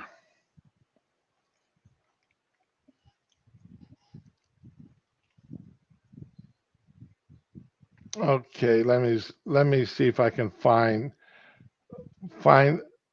Oh, what this started off with. All right, Uh-oh. this woman complained, black woman. She complained that she took her daughter to Disney World. Oh God. All right, and they could not find a black Ariel. They could only find the white Ariel, Little Mermaid. You see, I knew this was going to be a problem. That's a problem Okay, Disney did not anticipate. and I mean, she was quite boisterous in her complaint about it. Well, I, being the smart ass that I can be sometimes, I said, well, perhaps you need to explain to your daughter that Ariel was created by a white Right. Danish uh, Author. author in 1836 for uh, a story for Danes, which was basically a white country at the time. Therefore, Ariel is a white person, a white character. And oh God, how do you know that? Well, let's see.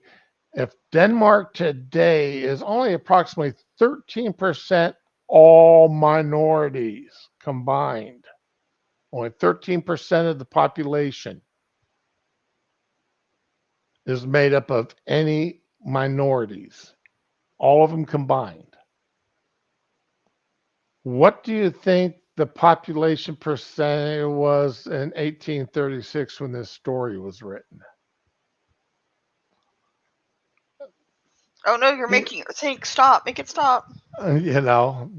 the common sense just sticks there. Well, they didn't like, well, then there's like, well, and how many of those minorities were actually mermaids, and how many of them what mermaids were white? And it's like, come on, this She don't, actually said uh, this. not her, someone else, right? Some other idiot. Just some Want you other to idiot. speculate on the racial divide between creatures that don't fucking exist. Awesome. Right. And then it's like, okay, well, you tell me exactly how many Wakandas are there that are black and how many Wakandans are there that are not black? Well, Wakanda was based in Africa. Therefore, I said, okay. And Mm. the Little Mermaid was based in Denmark, in the ocean around the seas of Denmark. Yeah, this discussion's been going on now for 4 days. In fact, I got some. I got two of them today. She isn't Danish because she isn't real, bro. Mhm. And Ariel's from the effing ocean. She's not a human being. All right. And I mean, and I haven't actually responded to anything here in 2 days. Mhm. But, these people are just going absolutely nuts. Yes, Biddle Buggies, we explained to our daughter that these are actors just playing a part. Just enjoy the pretend. Yep. So, all right, let's see here. In the mid 90s, Ariel was Latino. We went and back, Ariel was white. Okay, so they rotate.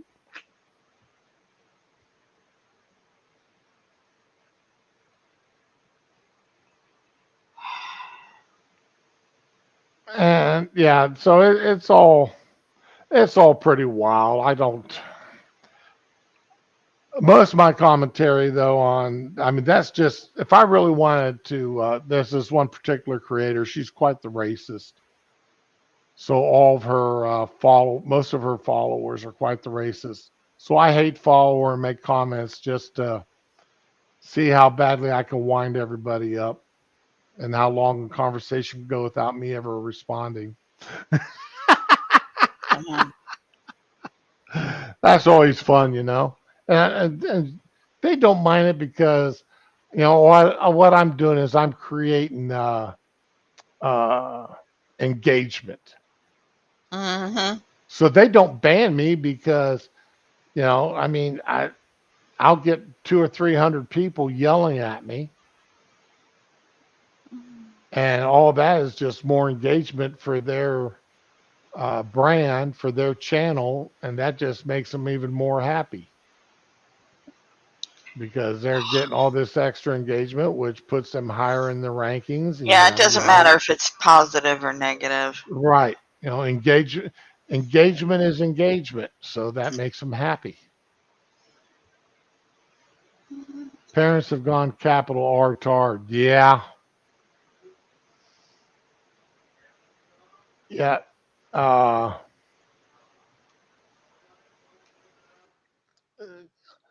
was that Bluey? Okay, Ta- or from Australia, a cartoon out of Australia called Bluey. I mean, my grandson watches it, and for a long time, I thought Bluey was supposed to be a male dog, and turns out it's a female blue dog. Wow. So, Okay. yeah. But I mean, yeah, talking cartoon dogs. Or how about Barney, you know, a talking purple dinosaur? Yeah. The only thing I hated about Barney was that damn song. You know what? No, I liked the show at first, but it got stupider as. I mean, the children literally got stupider, and I'm sure they cringed having to read some of these fucking lines. What's a recipe? I swear to fucking God, one of those kids said it. And I was like, No. yeah. What's Well, a construction site? but then again, you know, you have to understand. You know, yeah, you have to realize too that this is a teaching show for for younger children. So you Dude, know, at 4, I knew what a recipe was. Come on. so Eh. well, not everybody's parents or whatever, you know. True. So yeah, these shows are based upon the lowest common denominator, not the greatest. Okay. I mean, it's like I explained to guests when they check in and they read all the paperwork we have them sign or initial next to. Well, why do we have to do this? Well, because you know we had a guest one time that made so much hell they caused 4 other guests to check out. So now, if you do that, we charge you for you understand that we're going to charge you for the revenue we lost on these other rooms when you cause people to check out early. You know, or what do you mean I can't have extra people? I can't have people come up to my room to visit.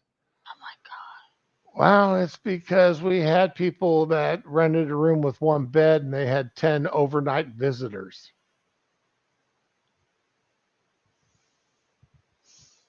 So, what do you mean I got to keep my dog on a leash? I have to sign paperwork here, sign saying I understand my dog has to be on a leash when outside the room. What do you mean I got to sign this saying I understand that if my child goes to the swimming pool, an adult has to be with them? God. Oh, God forbid you watch your Yeah, kid. you know. Well, I would never let my kid go to the pool. So why are you making that putting this here? Because you got adults who will let their 6 or 7 year old kid go to the pool without an adult supervision. Hmm. Well, what do you mean I got? Oh, my favorite one is well, my 17-year old. When you say minor, you my 17-year old can go to the pool by themselves. Are they a minor? Yes. Then no, they can't go to the pool by themselves. But they're 17. Well, do you want them considered as an adult? Well, yeah. I said, okay, fine. Then as an adult, I'm going to have to charge you an extra $35 a night for your stay. Oh my god. What do you mean you got to charge me extra? Well, we don't charge for minors, but we do charge for adults. Yep. So, do you want to pay $35 a night to let your 17-year-old go to the pool, or you want on it without you with them, or do you want to go to the pool and sit down and relax at the pool and not pay that $35 a night?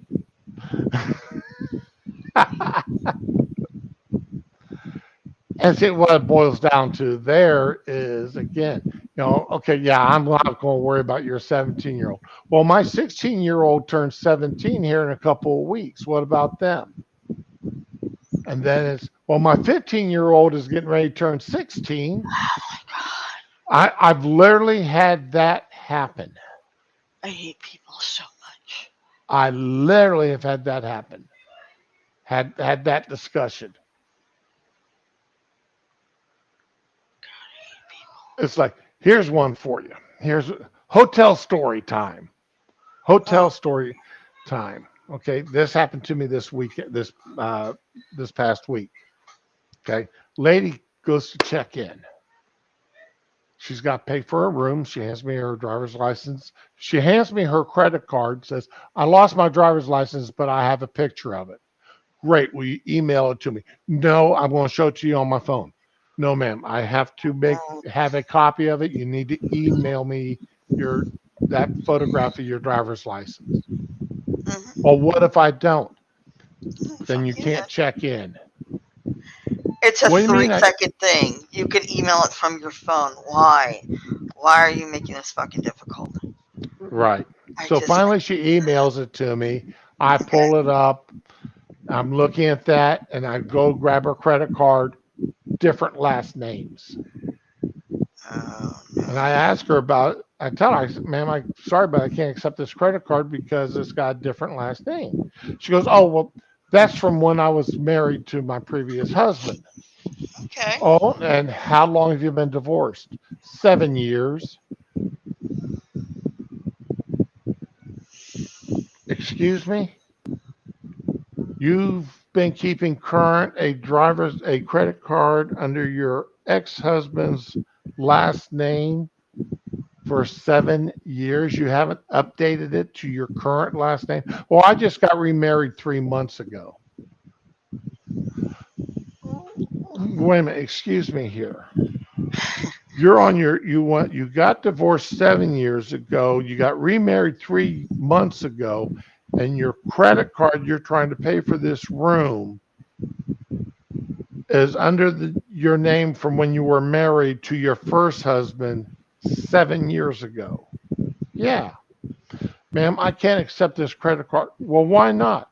Because it's not the same last name as on your driver's license. Well, that's my credit card. I'm sorry, ma'am, I can't accept it. Well, here, let me show you my Facebook account because it's in my under that same last name. Ma'am, Facebook account is not a state issued ID. Well, let me show you this. Ma'am, that's not a state issued ID. Well, how about I tell you what, let me she gets on her phone, she calls someone. What was my last name with my first husband? And the person blots out the last name. See, I told you. I said, "Ma'am, that's not a picture ID." An hour and a half this went on. Back and forth. Why are you trying to ruin my vacation? Why are you I've got my kids out. This is happening at 2 o'clock in the morning. Oh my god. You are trying to ruin my vacation. My kids are out in the car. I need to get them into a bed, and I can't. You won't let me check in. What am I supposed to do, ma'am? You can take your credit card, go down the street to an ATM, take out the money. I need $400. You come back, you give me $400. I'll check you in cash, and we'll be good to go. Well, if I give you that $400 cash, then I won't have any money for the vacation. An hour and a half goes by. She finally reaches into her purse and pulls out a credit card in her current name. After an hour and a half I can't even. of doing this.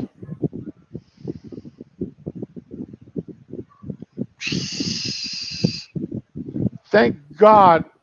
Honestly, thank God this is happening at 2 o'clock in the morning. And the reason why is I didn't have any interruptions. Because if she'd done this at say 4 or 5 o'clock in the afternoon, my second shift person checked in 25 guests. Okay, and during her 8-hour shift, she would not have had time to deal with this woman for an hour and a half.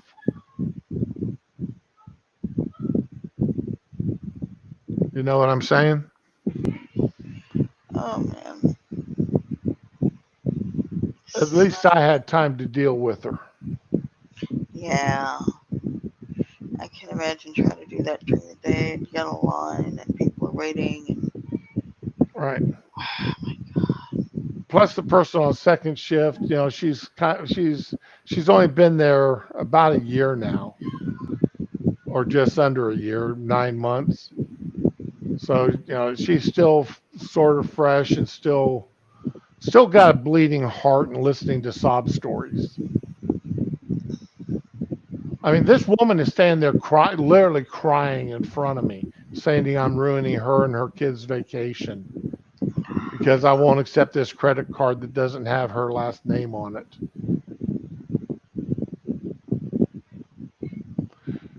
Explain why under 21 is underage in California for pool rules. I have no idea, Spittle. I have no idea. California, granola state, full of fruits and nuts. I know that's an old joke, Yeah. but it's true. Oh Lord. Especially the further south you go. Yeah. I had a prepaid room because it was on an ID and a driver's license, and confused checked in because they had to type in the number instead of sliding the card. Huh. Hello, Princess.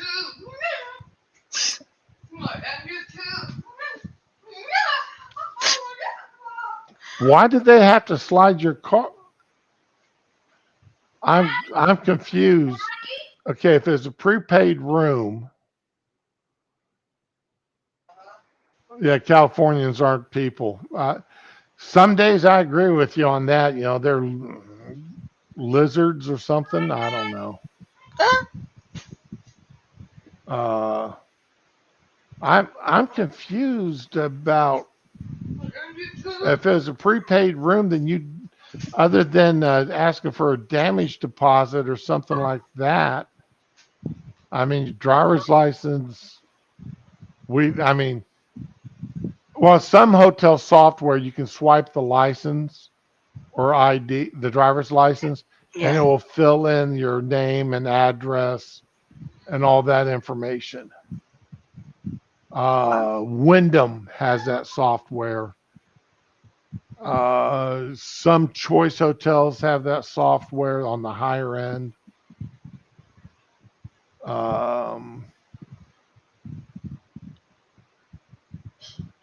But then in some independent hotels, they pay for software that'll do that too.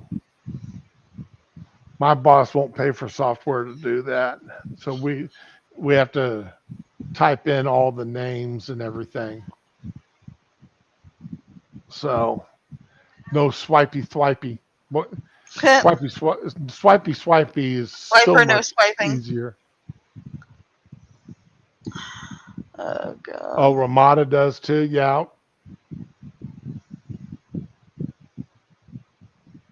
it depends. All it is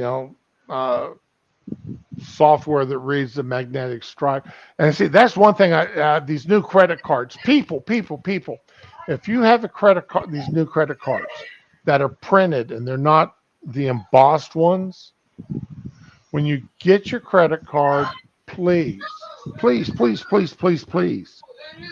take a piece of clear Scotch tape and put over your card number, expiration date, and such. Then flip your card over and put a piece over the 3-digit security code, the CVV number. All right, so that number doesn't wear off. Please, la cucaracha, cockroaches hit the corners. But please do that.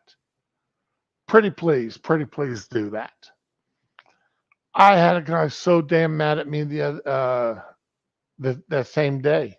He went to check in, and his credit card. You couldn't read the last couple of letters on his name. You couldn't read the last 8 digits on the credit card number, and he was absolutely infuriated with me when I refused to accept his credit card.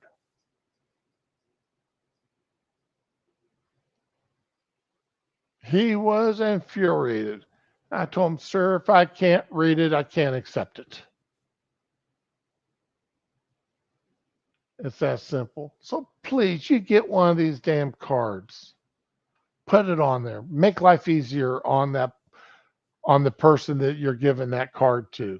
Now, if all you're doing is using the card at Wally World and you're never handing it to somebody else to use, where they're having to verify it, that do what you want to do.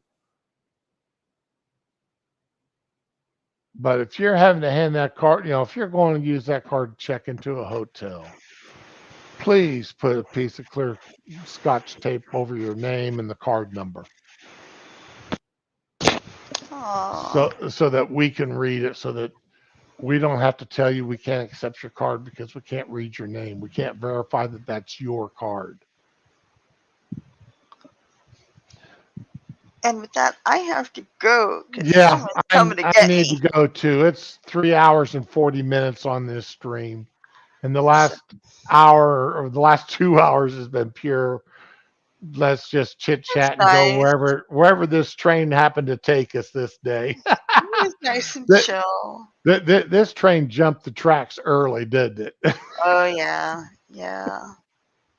Okay, so I gotta go get dressed. Bye, y'all. All right, bye, y'all. Talk One to you minute, later. all What? right. Yes. Don't run off yet. Okay, everybody, have a good day. Be with the ones you love and love the ones that you're with. Later.